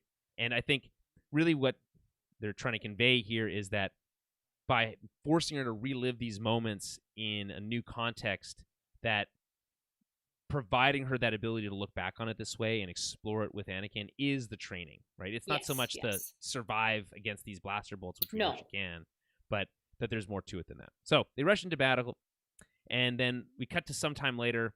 Clones are injured. We see a droid working on, healing one of them, and Ahsoka is sitting with one who's got a bandaged up face, which is convenient, so you don't have to use CG or you don't have to have Tamora Morrison lying there. So they have a clone lying on this gurney, and they kind of hold hands. Yeah. Again, showing how Ahsoka had a connection to these Yes. soldiers, right? Even at a young age. And then we see in the background that Anakin is speaking to two Twi'leks, and our first shot of Rex, but this is interesting because they showed this out in the Screen Crush recap, which is that they didn't design two helmets for Rex. They designed only the Gen 2 version. So he's off in the distance so that you can't tell that he's wearing the Gen 2 version of the helmet, but if you look closely, you can. Because technically he had a Gen 1 version of the helmet first. And then he welds the Gen 1 and Gen 2 together. And 2 together, yes, yeah. So we don't get to see that Gen 1 version, because I actually looked for that, and I was like, oh, I don't know, I can't tell from this far away. But I guess, someone else clocked that, which is convenient to see. But again, we get to see it in more detail later. So we see that he's chatting with Rex and some Twi'leks. He comes over, and Anakin tells her that there's more droids are approaching. And again, some clunky dialogue here. More separatist droids are approaching, right? To really, if you weren't clear on when this was, because they already said this is the Clone Wars, right? And then more separatist droids are approaching. To really nail it, right? And that the battle's going to have to continue. So she hesitates, and she looks back at the clones, saying, "We lost so many," right? Yeah. And the implication here for this entire scene is that she's blaming herself, right? And she explicitly blames herself in the kind of the next line of dialogue, where she says that they were following my orders and they died because of me, right? Yeah. And again, obviously, as Anakin says, as Jedi, it was our job to lead, but that doesn't mean we can't make mistakes. I think she raises a great point, which is to say, I get that, but our mistakes cost people their lives. Yes. Right? Yeah. And I don't necessarily love Anakin's response here, which is that there's always a price. It's like, of course there's a price, but is that the price that they should have been paying? Which is I think a more interesting question, in my opinion, to ask, which is this what we should have been doing to begin with? Right? Yeah. And the answer to that question is no, obviously. Yeah. Right? But that's really not what they're exploring here, and I can understand why we can't get into that right now. Yeah. She says it's not what she trained for, right? And explicitly saying that she trained to be a Jedi, not a soldier, right? Right? And Anakin says, well, hey, when I was your age, I was learning to become a Jedi when we were keepers of the peace, but now I need to train you to be a soldier. So she needs to accept the fact that that was her reality, that she had no ability to change that was outside of her control, right? And that made her who she is. What, for good or for bad, it is who she is. And I think that's part of the lesson here, right? Mm-hmm. So she then mentions here, which I think is really, she says, well, is that all I'll have to teach my own Padawan one day? How to fight? ? And Anakin jokes about how, do you even want a Padawan? Teaching isn't all it's cracked up to be. And joking about it, which is, I think there's two things here, right? She gets mad about him joking in a serious situation, which he's always done, right? So that's true to character. But it's also potentially exploring this concept of, does Ahsoka even want to train Sabine? Is she doing it? Is she giving it all of her effort that it would take to actually train a new Jedi, right? Or is she holding herself back because she's worried that she'll fail in the same way that Anakin failed her, right? I think that's an element there. I think that's always been Ahsoka's kind of worry with training, because we kind of talked about this before, about how that's why she didn't want to train Grogu, right? Because he was too attached to Din, and she didn't want what happened with Anakin to happen again, right? So or also with Sabine now in that retrospect, that she might have saw Sabine as a failure as well, and said, I don't want to do this again. Right? Yeah, so I think she just kind of, I think she's just scared to train anybody else, because what if it goes poorly, right? Well, also what her training revolved around being a warrior. That was the training, right? So I wonder if she questions whether or not she has anything else to offer, right? Right. Yeah.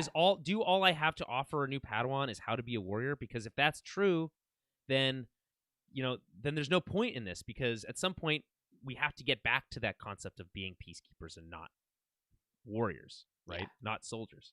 Absolutely. So again, you raised the child soldier thing. I think that's a great call out. So the lesson then continues, reminding her that he's teaching her to lead and survive, and that she'll need to keep fighting if she plans to continue to live, right? So, and I think that we mentioned this before, right? And we see this in Tales of the Jedi when Ahsoka's being trained by well, obviously by Anakin here, but in that specific, time lapse that leads to her surviving Order 66, which is that I'm teaching you to defend yourself, to protect yourself, so that when I'm not around, you're able to, you won't need me, right? Right.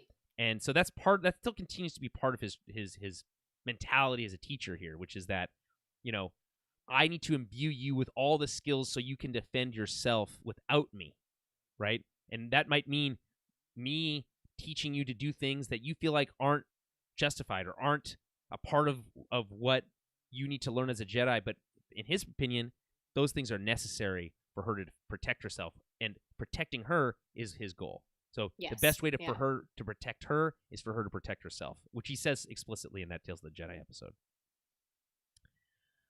Okay, so the lesson continues. He says if she doesn't fight, she'll die. Yeah. Right? Which, again, that's the explicit lesson here, which is you need to fight to survive this exact scenario. Yes. Right? Yeah. There's more to it than that, but it's kind of like at that moment, that's kind of really what that's about. Yeah. Yeah.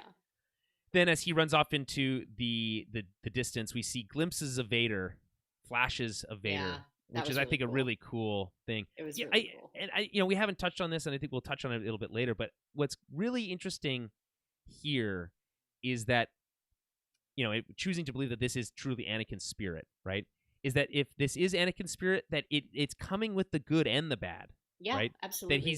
That he is able to be both things, and and is able to separate those things as are needed, but that he is Vader and Vader is Anakin, that those things despite how he tries to draw a line between them, that they are kind of entwined, right? So it's interesting. Anything else you want to add about this? Lots of kind of in-depth stuff there.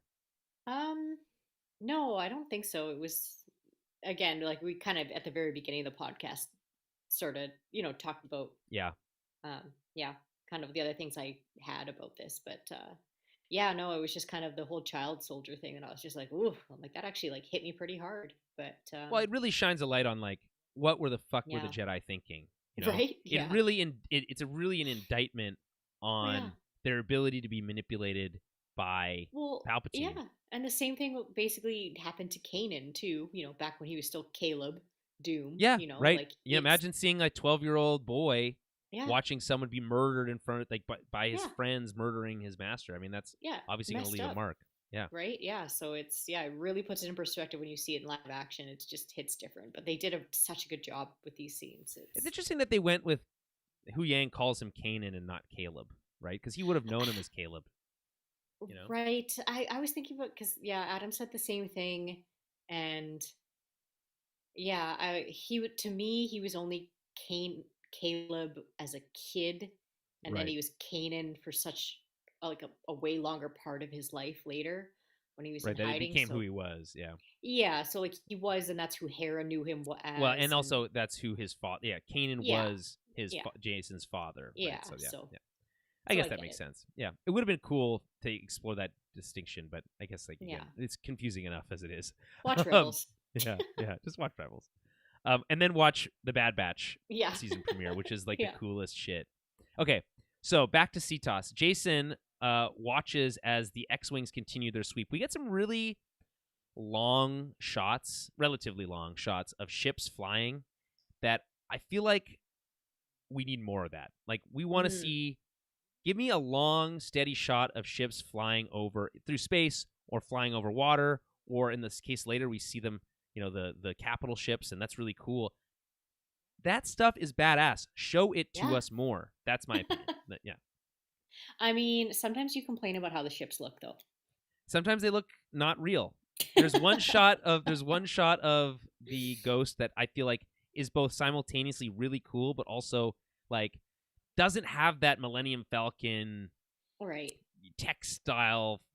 It feels like it's in that actual space type feeling to it, right? And whether that's maybe because the water CG and the ship is CG, so it's just I'm looking at an entirely fake thing, but maybe if it was put on top of real water, it would look better. Well, I don't know what the answer is, but it's really expensive to build real spaceships, Jason. Yeah, but they. That's okay. We're allowed to both mess up names. I'm tired. Yes, it's true, and they built one life-size Millennium Falcon. I get that, but they did build miniatures for those things, and that's what allowed them to have that texture and feeling. So they could have done that again. They did that with the Razor Crest. The Razor Crest was a miniature, at least in certain scenes. So and that totally looks. That Razor Crest looks amazing, right? You got mad at how the Razor Crest looked in Mando. Are you sure it's the Razor Crest you think that I'm talking about? Oh no, never mind. I was thinking Boba Fett's ship. Never mind. Yeah, no. That's Slave One. Yeah. Also known as the Fire or something. Fire Spray or Fire Spray. That's it. Yeah. Okay, so it's I don't know. It's funny that they changed the name. I know that people are annoyed by that. I just don't really. We're gonna go with Master and Apprentice, but Slave One is a bridge too far. I guess I don't know. Okay, so Carson reminds Hera that they are gonna run low on fuel if they keep up this sweep, but she urges him to continue the search. We get this, as I mentioned just a moment ago, this shot of the ghost flying over this kind of watery ocean/sea. I guess it's sea toss. You can call it sea. And again, it looks relatively cool, but also has that kind of CG sheen to it. Not as bad as the ships in Obi-Wan, though. That's like unforgivable in my opinion, but we'll have to do there. So she agrees with privately. She's like, yeah, Carson's probably right. Speaking with Hu Yang, that maybe they are chasing ghosts, right? And she's reluctant to call for help to the New Republic, admitting that she went rogue and it was an unsanctioned mission. Though she's upset, she still couldn't really be of any help. She's like, listen, I ditched out on my job to come here, and I still couldn't do anything. So she's feeling pretty useless, right? She says, some general I am, right? So she's feeling down on herself. But Hu Yang, always the astute reader of humans, he just knows always what to say at the right time, says, quote, you do things your way because you care. This is why people like you. Yeah. Which is like such a nice, like imagine someone saying that to you and you're like, wow, that's such a nice thing to say, It is. She doesn't say thank you though, which is a bit of a kind of a dick move, but she does look at him with like some kind of like, you know what? That's a pretty cool thing to say, dude. Yeah. But it's so true, right? Like that to me, that's the kind of thing that's indicative of like a good leader and someone who should be leading squadrons and who is in charge, right? And again, this is another failing of the New Republic of like not recognizing that. Right. Getting lost in the bureaucracy again. Yeah, exactly. Right. Which is like, that was what the mistake you made before. Again, some of the stuff, the New Republic stuff is, I feel like they really want to drive home that the New Republic is dysfunctional. Yes, and course. Because of it, it makes them look like cartoonishly inept. Yeah, and it sucks. It sucks that they have to do that, but I mean, it is what it is with what they have for the future, right? So yeah. I mean, exactly. I mean, the New Republic only survives another handful of years before it's completely obliterated by by Starkiller Base. So I get it, but I would like to see, this is them in their prime. Show us something, show us what the New Republic can do in their prime, right? And maybe that's what's coming with the Thrawn movie. We'll see. Okay. So then things get kind of real for a second, as she kind of cuts to the point, asking Hu Yang kind of like, where are they? Like, what the heck's going on here? Which is kind of like, again, audience surrogate. Yeah, like, we also kind of want to know what's going on. Yeah. Right? He says, normally people don't disappear into thin air, but with Ahsoka, really anything is possible. He's like, yeah, No, normally that doesn't not happen, but I think in Ahsoka's case, he's been around long enough to realize that you know you have to Yes, yeah. hold out hope a little bit longer because she's gonna pull one out of a hat somewhere, and of course she does. She says that she's tenacious, right? Which is such a great word, tenacious. Um, I Yeah. there's a couple like they there's two big words in this show. In this episode, tenacious is one of them, right? Which is defined as tending to keep a firm hold of something, Oh, clinging or okay. adhering closely, right? So Right. she won't let go of life in this Right, case, yeah. right?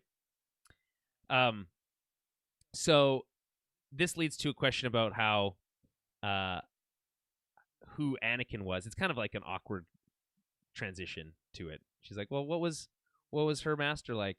And Hugh Yang's.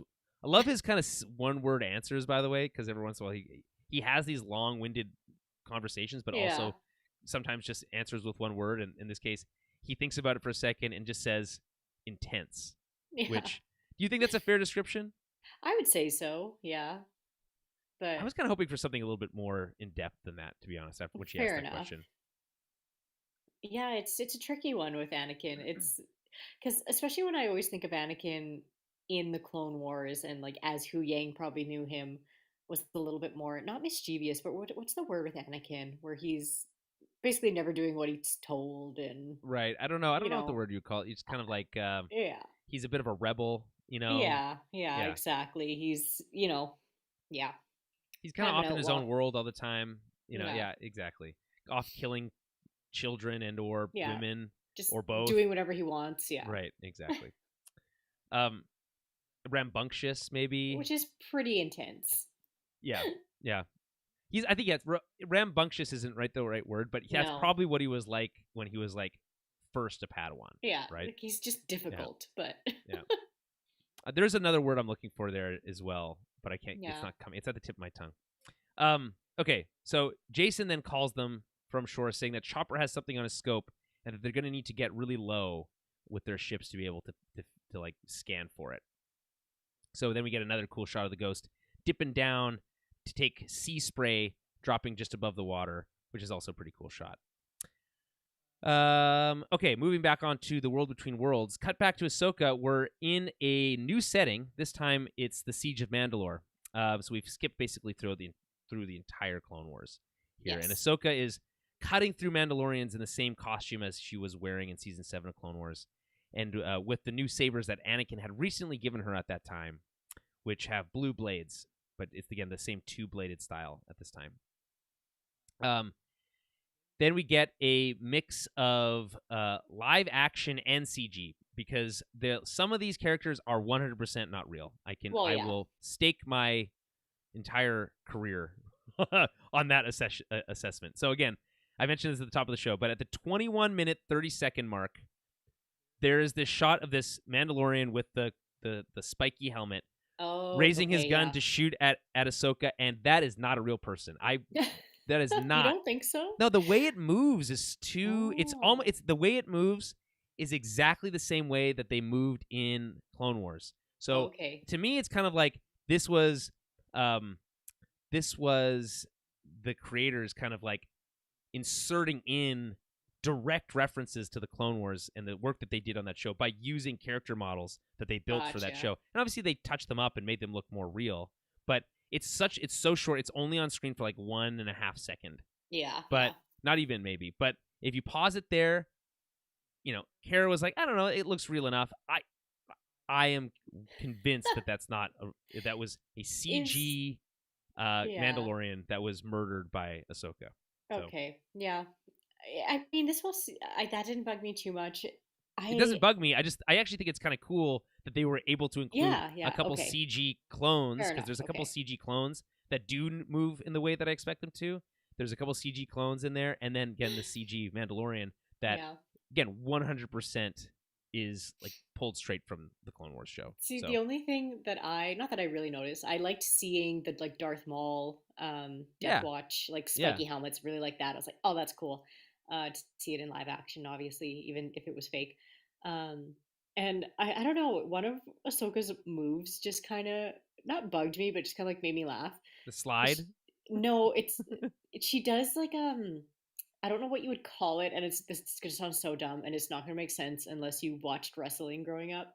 Mm-hmm. You know how Booker T used to do a spinneroonie, and Yes. he would like spin around on the ground with his legs up in the air, and it's also like a breakdancing move. Yes. But all I could see was her doing that on the ground, and then like kill somebody, and I'm like, okay, that was a bit much, like with I her think she legs like up in cut the someone's air. leg off or something in that Yeah, moment. I was Yeah. like, I get it that like Ahsoka's acrobatic, but like that movie specifically, I was like, that's so kind of stupid, Well, but I okay, think it's whatever. cool that they showed her being acrobatic, which is Yes, something we haven't yes, really yeah. got to see. And then No, I we know also get it's to see true. her stabbing Mandalorians through the chest. Yeah. So that's also pretty cool. And the Again, part of sound of the her blades going through death the and destruction. yeah, it's her legacy. Or Yeah. part of her legacy, right? And then we get Rex. And by the way, this is I think the CG combination here is about as close as we're gonna get to like um flashbacks that would be like, hey, we're gonna include a clip from Clone Wars in the flashback sequence or whatever in the previously on sequence or whatever that's animated, like just pulled right from that show. That they don't do that for whatever reason. So this is the closest you're gonna get to like doing the animation on the live action show. So you know, Star Trek just did a animated live action crossover that was much more explicit. There was like an animated Okay. sequence, then the animated characters became live action and then went back to being animated. And they like it was kind of like cut between the two, but no question. They wouldn't ask any questions or anything like that. No one said, "Oh, you look more 3D" or whatever. They didn't touch on that. And but this is like kind of the same idea, just a little bit more fleshed out. So I guess about as Right. close to that as you're going to get. Okay, so Rex, we get to see Rex now in his full glory. He says, "Nice work, Commander. We'll secure the perimeter." Which I feel like I don't know if that's an exact thing that he says in the Battle of Mandalore. I feel like I would have really have liked them to like recreate an exact moment. Yeah, yeah. I don't know if they do though. I don't think that's what I happens. don't think so, no. Yeah. So or you know what would have been cool is if they actually got to see like those cool walkways that city Yeah. has Yeah. also. But anyway, don't worry. That's not the point of this. We get to see Rex in his full costume. We get to see the Gen 2 armor. It's really cool looking. Again, once again in live action. Then Ahsoka looks on, arms crossed as she watches the clones, marked with her face, which of course, in that arc, the clones, out of a sign of respect to Ahsoka, paint their helmets Yeah. Yeah. with her face markings. Oh, it's so sad though, Yeah, it is really too. sad. Oh, Yeah, it's such a bummer because yeah, as yeah, we because they I don't then know. try to murder her almost immediately after. Yeah, Yeah, exactly. As you may not know, if you haven't watched it, but right. they all die. It's quite Yes. sad. Yeah. Every single one, almost Mm-hmm. essentially. Mm-hmm. So, Anakin arrives and says, "I don't know this battle." She kind of reminds him that this was after they had parted ways, Right. which it's really cool. The idea that they got to connect in this moment that he wasn't there for Yeah. shortly Yeah. after they had last seen her. It's just a cool kind of timeline thought experiment. And he says it looks intense, which I guess is a call back to the term that they just used to describe him. And of course, she says it was. Yeah. Anakin says that she's now a warrior, but she's clearly still not happy with him. She's annoyed. She's, again, still standoffish. And she says, "Is that all?" And this is really the seed of the problem, as we talked about before. She worries that really all she is a warrior, that she's just a soldier, and that she can't be more than that because her training wasn't completed. And the training that she did get was to be a soldier, right? Mm-hmm. But Anakin reminds her that within her is all the knowledge he possesses, just as he inherited from his master and so on, and is a part of a legacy. And the first thing I thought of was as a legacy of failure, Yeah. but that's not entirely true, right? That's not Right. entirely true. No. She's worried that if what he's saying is true, right, then if what she is him, then she's just as bad as him and is responsible for the mistakes that he made. Yes. Right. And he's trying to impart a lesson here that that's not the case. Right. Mm-hmm. She says that my part of that legacy is one of death and war. And he says, "But you're more than that because I'm more than that," which I think is that is the key line here, in my opinion, which is that for sure, we are all multitudes. We are more than one thing. Yes. So, and of course, she does have a good retort to this in a moment. But the lesson that Anakin is trying to impart here is that she is more than what he taught her to be, right? Mm-hmm. So, and of course, he says that she's more than that because he's more than that. But again, what he's saying is she's more than the war and destruction because he's more than the things he did as Vader. Yes, yeah. Right? That's kind of what I picked up, too. Yeah. Where it's like he's not just the atrocities that he committed. He's, there's the good parts, too. Yes. But he is also those things, right? Yeah, he is also you can't separate those things. Child murderer, so. Yes. Yeah, I think he's probably, I mean, I don't know how many childs he's murdered by that point, but like a lot, I think. So, yeah. Yeah. Too many. Yeah, not two, but too many. Yeah. Okay, so she responds with, "You are more, Anakin, but more powerful and dangerous than anyone realized." Again, that direct analog to Vader. So, this question here, so Anakin says, "Is that what this is about?" Right? Which I think is an interesting kind of like thing, which is like, of course, she wants to confront the concept of the fact that you became Vader and really messed stuff up. Well, yeah, of course. Yeah. So of course that's what this is about, right? Yeah. I just thought like it's just I'm not thinking that's obtuse, but it's just like, and I don't, maybe the point is for her to kind of draw a direct line to that. Yeah. And I don't know, but yeah, I kind of got like the funniest not feeling from this, but when he says that line specifically, it just gave me like feelings of like a dude who is mad that his ex is bringing up why they broke up. Oh, like, yeah, I agree. It kind of has that like, same. It's kind of like, I don't want to talk about this. Like, why would you want to bring that up? Why like do that's you bad. Keep talking about the bad stuff I did. Like, like that's just kind of the like feel that it gave me about how he's like, oh, I don't want to talk about the shitty things I did. Right. That's what this is all about. Right. So it's like if I'm everything you are, and Ahsoka says it's like then I'm all the terrible things you are. Yes, which said, and then Anakin responds to you, then you've learned nothing. Don't say that, which is feels like a classic Anakin, a young Ahsoka thing to say. And he says, back to the beginning. I gave you a choice, live or die. He ignites his saber, but this time it's red.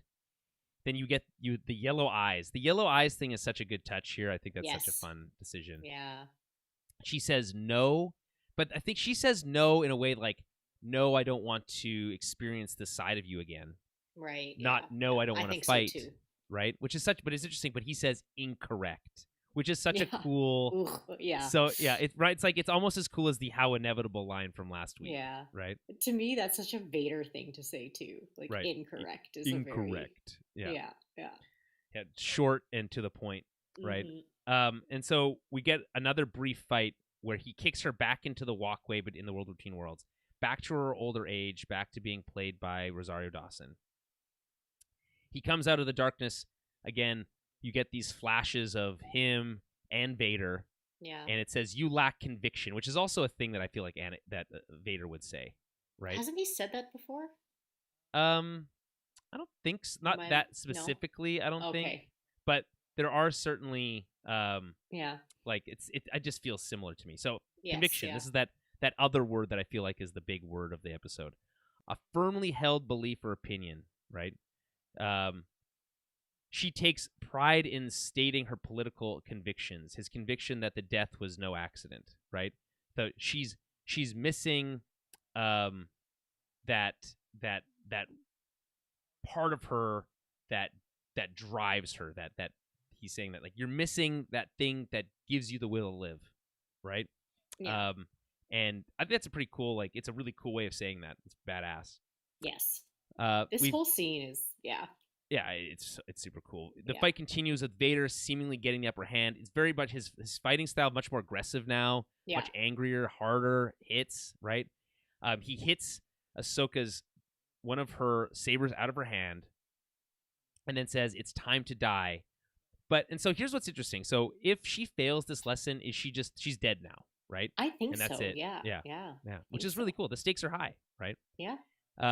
But she's able to kind of outwork him with her single lightsaber and is able to disarm him, kind of using his momentum against him, judo style, holding the red lightsaber to his throat, threatening him before throwing it into the void. What did you make of her kind of like her little look that she gives him there while she's holding the saber. To me, it's she's not gonna whatever kill him or strike him down because to me she's choosing life and she's choosing kind of to spare him, right, and to throw his lightsaber away instead. Yeah. um it's also really cool if you notice, um if the you get the reflection of the red saber in her Yes. eyes, so it almost Yes. looks like she has Sith eyes, but she doesn't. You know what I mean? Yes, that So is cool. I it's like you agree. get it for like a split second, and then she moves and throws it Well, away, she so does it's that not kind of actually like there. she kind of like moves it closer to him Yes, a yeah, little bit, and it's just yeah, like just a bit, yeah. Being yeah, like, it's really cool. Yeah, I could end you, but but I'm I not going won't. to. Yeah, Yeah, right. exactly, because it's almost like she's learned that lesson, or she's beaten him there. Right. Yes. Um what is it what's that again, that Yoda scene where he talks about like, they are what we grow beyond, or Right. right? Okay. I think Yeah. that's the line, something similar to that. We are what they grow beyond, Yoda says to Luke in episode 8 about how a Padawan, you're an apprentice, to for them to succeed they have to be able to defeat their master, right? Right. Yes. Otherwise they have not passed the test. Mhm. They can't truly grow out and become their own person, their own master, until they are able to defeat the one who trained them. So that's again, everything always comes back to episode 8 for me, but that I feel like that really hits home here. So she throws the lightsaber into the void. The Screen Crush recap mentions explicitly here, which I think is interesting concept, that does this not prove her fears then, that if she was there with him, she could have prevented his fall to the dark side by maybe that's a Um, little bit too, um, I don't. metaphorical, but Yeah, I don't think she could have. Like, I know she maybe feels that way, but yeah, I think it's just it. If Padme couldn't stop him and Obi-Wan couldn't stop him, like no one was going to stop him. Like she wasn't going to be able to either. It's sure. just, I think it's more of the acceptance of what happened as opposed to the what ifs of Yeah, she what needs could to have be able. happened, That the whole right? point of this is Yeah. accepting Yeah. the fate, right? Yeah. Yes. Yeah. Um, so she says, "I choose to live." By the way, this sequence was originally rumored to be a recreation of the duel on Mustafar, right? Oh, Between okay. Anakin and Obi-Wan, and maybe would have taken place on a recreated version of Mustafar, kind of like how we saw those recreated sets Yeah. Yeah. of the Clone Wars. Interesting. It's unclear why they decided not to do that, maybe budget reasons or whatnot. It kind of still is able to reach that same, like, it kind of has that same feeling anyway. It Maybe if they does. did a more Yeah. of like a musical callback to that, Mm-hmm. would have been cool. I don't know. I don't remember what that duel of, because it's not the Duel of the It's Fates. It's not a the Duel of different the song. Fates. It's Um, yeah. it's something else. It's something similar to that, but Mm-hmm. they don't. I don't. As far as I recall, they don't use that song here. But it would have been really cool if they did, because it would have been. And maybe if they got like, because they're on that skinny walkway, if that duel could have lasted a little bit longer with the red saber, I think that would have created that same kind of feeling a little bit more. But Yeah. you know, She should have cut his legs off. oh, that would have been that would have been so cool, to be honest, right? Yeah. Or at least just a hand off, Yeah. Um, so she says, "I choose to live," and then he backs off. He closes his eyes, and they return to his blue eyes, which is a nice touch. Um, and he says, "There's hope for you yet," right? Which I think is a line he says to her in the Clone Wars, if I'm not mistaken. Probably. Matt Yeah. Lanter says, Yeah. I think so. "Yeah." She hears a thunder clap, and she turns. But as she turns, he disappears. And we get this really cool shot of the floor of the War Between Worlds kind of like coming up. It's kind of like two mirrors, or a mirror kind of coming up from the ground and meeting in the middle. It's like really beautiful shot. Yeah. Kind of reminds me of like Interstellar or something. And then we see that it's kind of water rising up, and the music is beautiful. And she kind of calmly, it lets it engulf her. And then as she wakes up, she's underwater. There's light shining down from the surface. It's a ship overhead. A pilot dives in to collect her, pulling her up to the Ghost, where another pilot is waiting to help her kind of get into the ship. She opens her eyes long enough to say Anakin a couple times before passing out. And then we get another really cool shot of a flyover of the ships flying over Jason, this time at sunset. And he says they got her, Chop, which is a kind of a cool line too. So any thoughts on this kind of final moment here as we leave the world between worlds for the last time in this episode? No, I don't think so. I mean, it's kind of just that ambiguous about, is it in the water, is it not, Like, right? yeah. Like, it's just What does quite that mean? interesting. Yeah, like, Sure. but I mean, you're right though. I kind of like that they leave it a little uncertain, right? So yeah, it's and like, I like that they're like, here, let's fill this up with water, and then you're going to appear in water. I think that's a kind of a cool idea too, right? Definitely. Instead of like going into a portal and then it's water, it's like it's a way cooler idea. Yes. So, back on CTOS, Ahsoka wakes up. This time without a headband. This is like the first time we've ever seen them use the makeup to blend her forehead together. And I kind of was like, are they ever going to show us that? And I was surprised that they did in this episode, because I was wondering about that exactly earlier in that episode. Because even like her younger self always has something like on her forehead. So we never see it. But turns out it's just like a line. So it's like, it's not, it's kind of it looks good enough. I'm not complaining. It looks good. Yeah, because I mean, don't we see like Shock T in the prequels? Like, I don't think she has anything covering. She doesn't really have a big presence in those movies. I don't really think about Shock T very often, to be honest. I'm just because she's another Togruta. So yes, yeah. Okay, so she's greeted by Hu Yang, who's the first to see her, which I think is a nice touch. That she's been out for one full rotation, which I guess means she's been out for a day. Yeah. Jason, he says that Jason's the reason that she survived, right? He has him to thank for that. She's like, Jason's here, which is what everyone's reaction to this to that news right, would have been, right? Ahsoka then asks Sabine. Ahsoka then asks about Sabine, but he admits that they can't find her, and they were hoping that she might be able to explain what happened. Hu Yang then gives her the broken map, and which gives her an idea.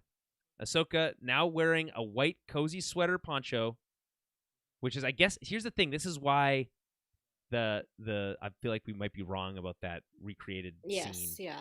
Because this is the exact cloak and outfit she's wearing in that sequence.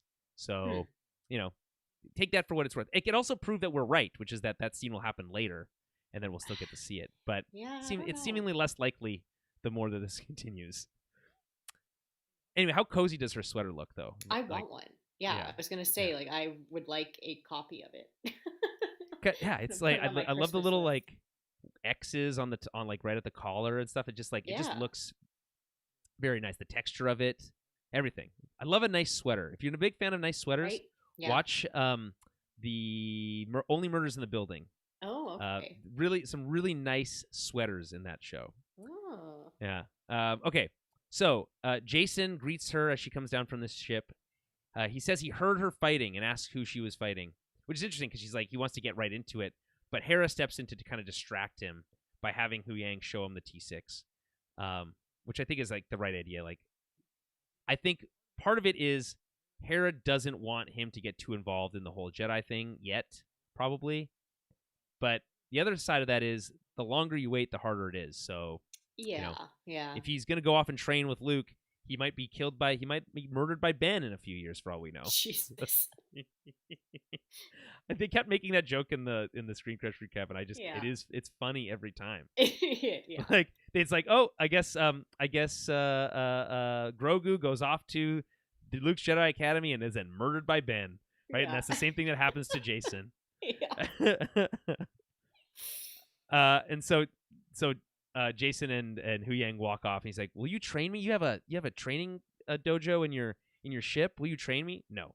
Yeah. You know how to build a lightsaber? Yes. Will you teach me? No." Which is great stuff. And also a nice callback to the fact that, of course, he's a lightsaber expert. Of course, yeah.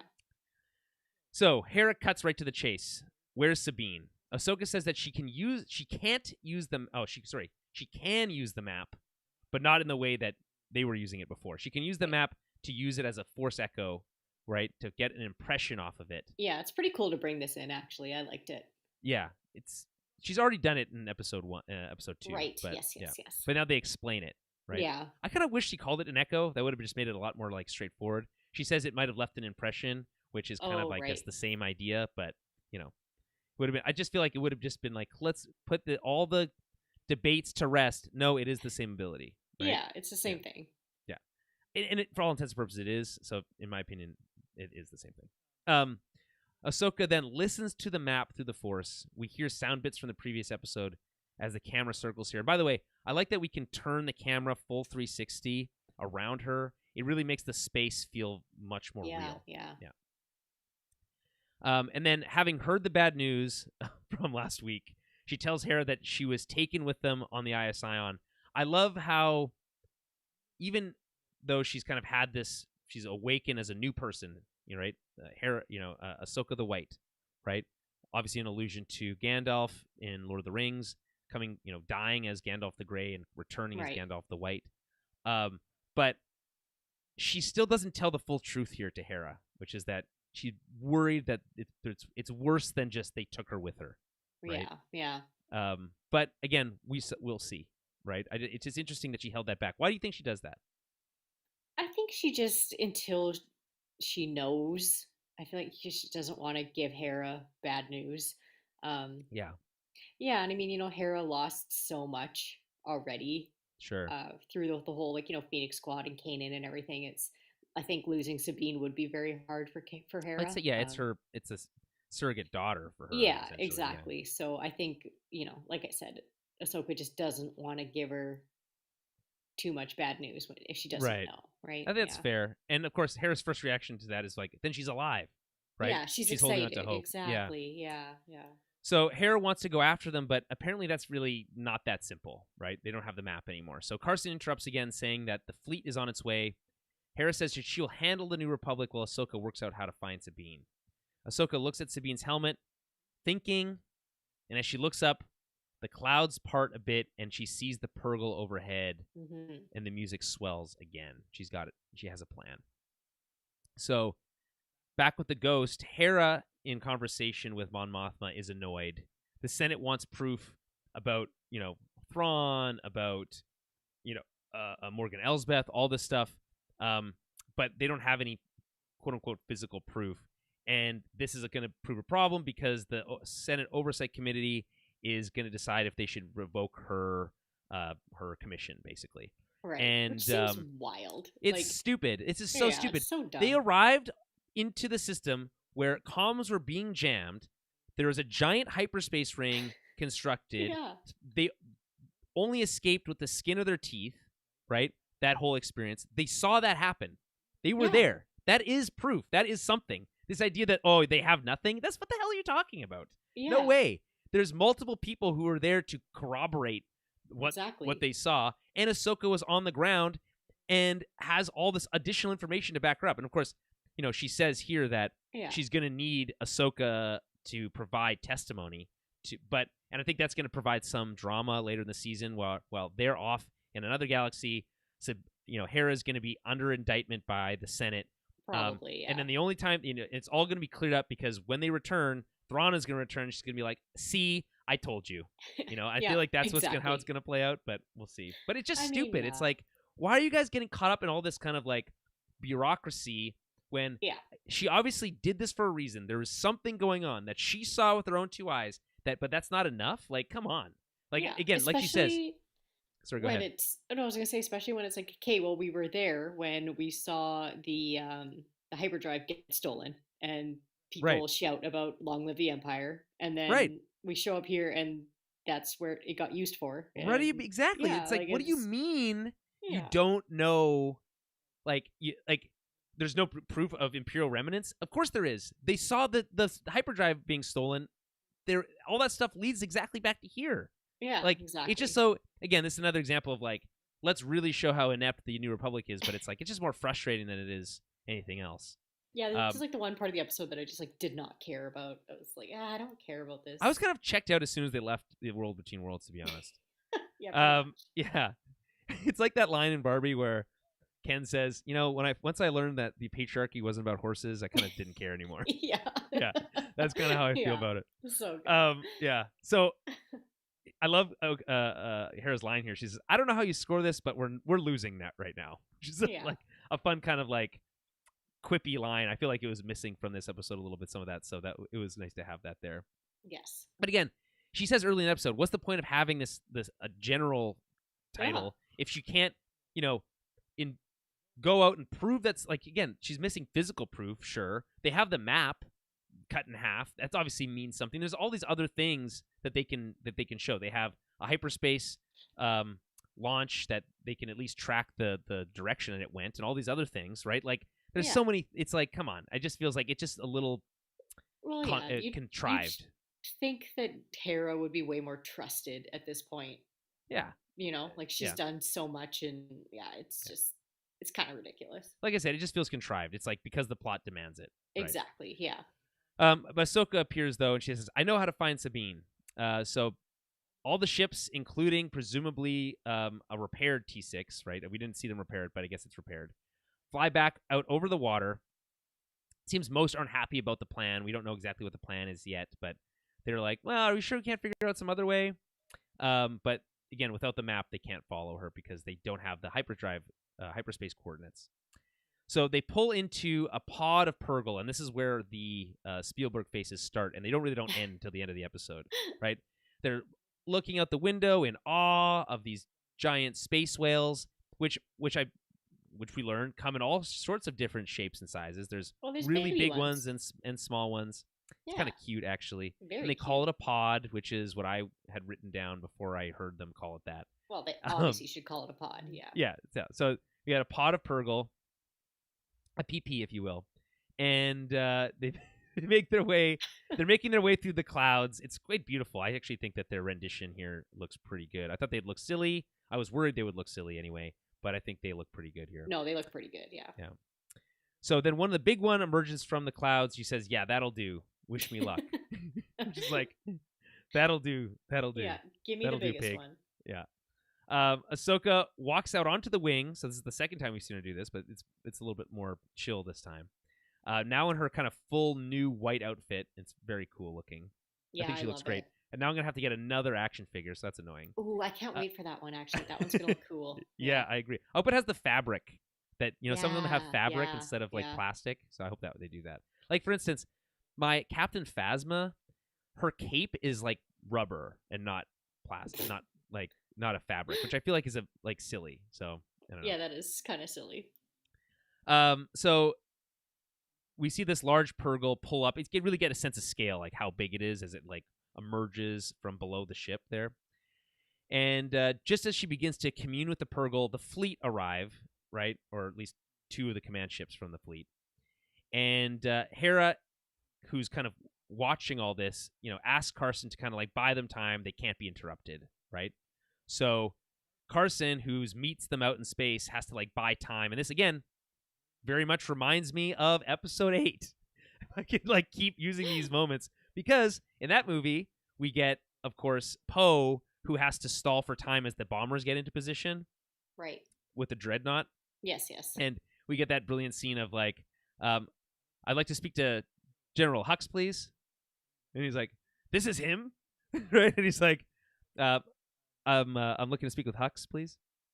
Speaking, right? It's like people think that scene's stupid, but I think it's really funny. I genuinely think that's like some of the funniest shit that Star Wars has ever done. So I don't know, call me simpleton or whatever if you want, but I think it's good stuff. He just pretends he's on hold. He's like, yep, I'm still here. I'm holding. Yeah, it's good. So yeah, he has to do something similar here. But he does a slightly different tactic where he's like, at the beginning is like, please, who are you? And what are you here for? Yeah. Yeah, it's so fun. And he tells them that like the mission is classified. They arm their tractor beams, which is like feels like a little bit excessive because again, she reminds them this captain. I think we get her name later. Captain something.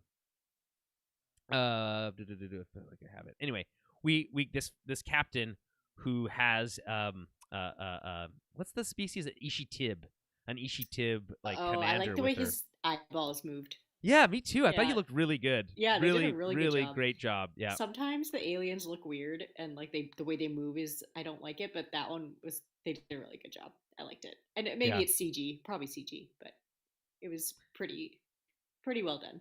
Yeah. Yeah, I agree. So, it's just nice to see aliens more often. Yes, yeah, This was a critique for a while, but it's nice to see them back in. So an Ishitib commander, they arm the tractor beam, and he's like, you have to explain what's going on. So he's like, okay, I will, but you're not going to believe me, which yeah. is which is always, I mean, that's just fun stuff. That's I mean, classic it's trope fair. stuff, but it's good. Yeah, So back with Hera, Jason is wowed by this because of course he is. Saying it reminds him of the stories that his mom told him about yeah, how Ezra saved them all at the Battle of Lothal. And it's like actually this really sweet, tender moment where she yeah. says, yeah, like she has obviously like this really soft spot for these creatures Oh, of because they course. saved their life. Yeah. you know? Yeah. So I like did you like what did you make of that moment? I really liked it. Yeah, I thought it was very sweet, and it's just such a nice callback to, I don't know, it's a nice callback, and it's nice to hear that she told him those stories and like has been, throughout his whole life making sure he knows what happened and making sure he hears the stories about his dad and how hard they fought so that you know Right.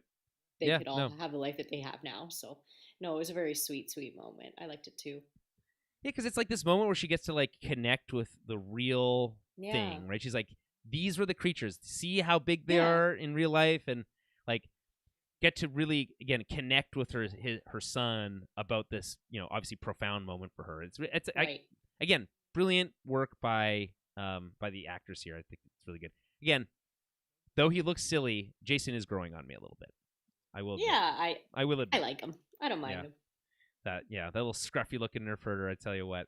Um, so so Hera then extends her arm, classic force connection stuff.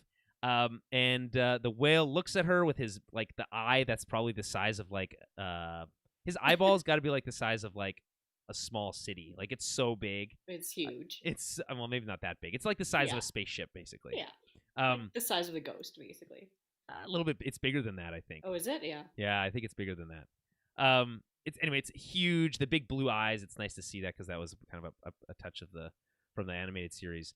And we then see it open its mouth. We get that like classic like whale teeth with like Oh, yes. the I like forget what they're threaded teeth. called. Do they have a special Brill? name for the? Yeah, like they use them to like catch krill, right? Yeah. Yeah, but There's it's like, they're like bristles, but yeah, what do you it's think? What do you think space krill are called? Like, what do you think that like? What are they I catching in don't those know. teeth? In was they're flying through hyperspace? I don't Yeah, know. I don't really know what the I thought don't the space whales eat um shit like the I don't gas? think they eat shit. Oh yeah, no, they feed on gas, so they Don't don't they? even need Yeah. teeth. No, they feed on the gas It's from kind of weird that the they have teeth at planet. all, to be honest. Now that I think about it, Yeah. yeah, because like, why would they have evolved teeth if all they eat is like air, basically? Yeah. Yeah. You know. Well, that's funny now that I think about it, but it doesn't matter. Um, it's again impressive looking, very big. This is why it probably was pretty cool to see on a big screen. You Yeah. know. So she knocks on the window, telling Hu Yang, I thought this was fun. Bring it in. Take it inside, right? So she's going to Jonah and the whale it, right? She's going to go inside the whale's mouth. And they're going to ride inside the Purgle to presumably get to the other galaxy. But then again, you got to question how exactly Ezra and Thrawn survived in that Star Destroyer Yeah. with the That windows was broken open. I yeah. don't. I don't like. I don't know if they'll like how they'll explain it. They probably won't. But I mean, it's yeah. like if they have to go inside, they have to go inside the whale. Like they Well, can't. The whale can't grab the ship. I guess maybe they're worried that it'll crush the ship or something. well, So they're the gonna go whale did. inside. They in Rebels, the whale did kind of grab it because they were grabbing the ship with their little whale Yeah. tentacles. Yeah. Yeah. So, yeah, I mean, like maybe they could have, um, like Hera didn't, not Hera, Ahsoka didn't need to go inside the whale, but yeah, I don't know, It's just more just easier efficient to, that way. yeah, Right. it's easier And to travel also, that way, and it looks here's the cooler. question: as the whale moves, do they need to move like make sure they're maintaining like do they have to move No, along with the whale inside the mouth, or like once you're in the whale's mouth, you I get think to they like just you land because the whale's big enough that they They can just land. land. There's no way they're land. They didn't land. They did. There's no They way they landed. I refuse to didn't they believe that. land on his tongue? That's kind of what I thought. No They like way they land land on maybe his in his tongue. mouth. I Maybe think it's they like, oh landed in yeah, his mouth. maybe it's like when the Falcon lands inside the Yeah, Empire. It turns out they're exactly. just inside a giant worm. Yeah, You know? there you Yeah, go. See? that's possible. Yeah, all right, fair enough. You got me. So the music swells again. A lot of big music swell moments in this episode as Hu Yang questions whether she knows where they're going. But again, this is the new and improved Ahsoka. She says that she's going to take it on faith. She admits that she doesn't Yeah. know, but is willing to take a leap. She says going somewhere is better than going nowhere. So, now she's, dropping these Yoda-isms Yeah. that she's kind of had her near-death experience. Number 2. Carson is then explaining the plan as Hera contacts Captain Gerard. Okay, that's it. Captain Gerard, telling them that they need to move their ships out of the way as this pod of Purgle emerges from atmosphere. She looks genuinely freaked out by it. I guess it kind of plays into what we know Yeah. about the Purgle having destroyed ships in hyperspace and stuff before. So Yeah. and no one's done a holdo maneuver yet, so they only can imagine how terrifying that would be if they got caught in the way, right? So we see the pod pass the fleet. We get more Spielberg faces, this time from literally everybody as they see these whales fly by. I mean, that's what I would look like too, but anyway, I'm just calling it out. And then Hera, and Ahsoka have this brief moment where they apologize for Hera not being able to join them. Yeah. But she has a fun line about how Jason's not old enough to travel to new galaxies anyway. Yeah. So that's fun. So she knows. She knows that it probably wasn't the best idea to bring him there, but yeah, well, maybe, but she did it anyway. So it worked out. But Ahsoka, in a really nice moment, and again, in a much warmer performance, I think this is what people have been waiting for from Rosario Dawson. Which is like a more emotional performance. But maybe that's the point. Like maybe that's the direction she was given. Yes, I think where it's, so. When she was more gray and wearing her darker clothing, she was more reserved and held back. And then now that she's accepted life and living, it's, she's wearing a white stuff. She's, Well, yeah, she can be more in tune peaceful, with her. She can be more emotive now. And and again, it's great. So she promises to find Sabine and Ezra, and you believe her, right? Yes, yeah. And it's nice. And then Hera gives her a nice "May the Force be with you," which of course is mandatory at this point. But I guess Hera also had a little moment of connection to the Force today, so she's kind of has like a whole new, not a whole new understanding, because of course her baby daddy was as a Jedi, but there's you kind of get this different scale of it. She had a close encounter with something that's kind of outside of her understanding sometimes, so it's pretty cool to think about that. Then the Purgle jumped to hyperspace with the light beaming through the teeth into their cockpit. I thought that was a really cool touch. And then we cut to credits. Yeah. Presumably we'll be in a new galaxy next week. I'm so excited. Can't wait. Any other predictions about what we might see next week? I hope to everything that is the Star Wars gods that we see a new galaxy and it's not like bureaucratic Hera getting in trouble. We're gonna see both. I think we're gonna see. Yeah. We're gonna see. No, both. I know, but I'm like, please, for the love of God, let the next episode be more about a new galaxy. That's funny. Than about Hera getting in shit. So, I'm pumped, and I'm pumped that Ahsoka's using a whale to get there. So yeah, I think it's like that's the mystical elements that Star Wars has been missing. Yes. We all love Mando, but those elements are largely absent from that show.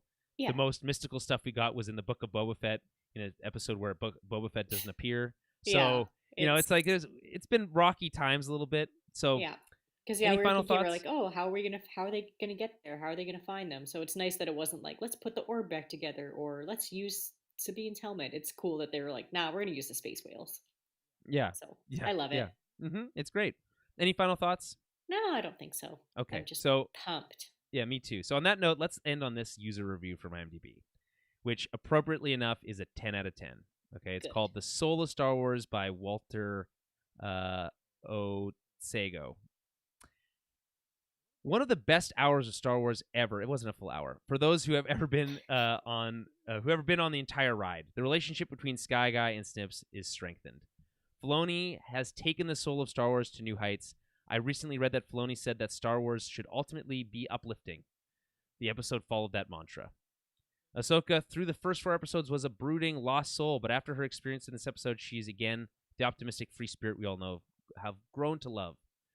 The Force is strong in this one, and I can't wait to see where this story will take us. Filoni is indeed the torchbearer for the future of Star Wars, which, we've been saying for a long time, of course. Picking up where him being the apprentice and Lucas being the master, he really does have a depth touch to understand kind of what makes Star Wars work. And his episodes do seem to really hit that much stronger. Yeah. Well, on that note, then, I think we can leave it there. Again, another long episode recap here. I swear one of these will be closer to an hour. But again, I thank you for listening this long into the episode if you did make it this far. And we'll be back next week with Season 1, Episode 6, coming in on the kind of the back half of the season here, the tail end of the season of Ahsoka. But until then, again, follow us on Twitter at Tower Babblecast, Facebook.com/Tower Babblecast. Subscribe to our live channels on YouTube and Twitch so you can join us as we go live and engage with us in the chat. And we will be back very soon. Until then, may the Force be with you.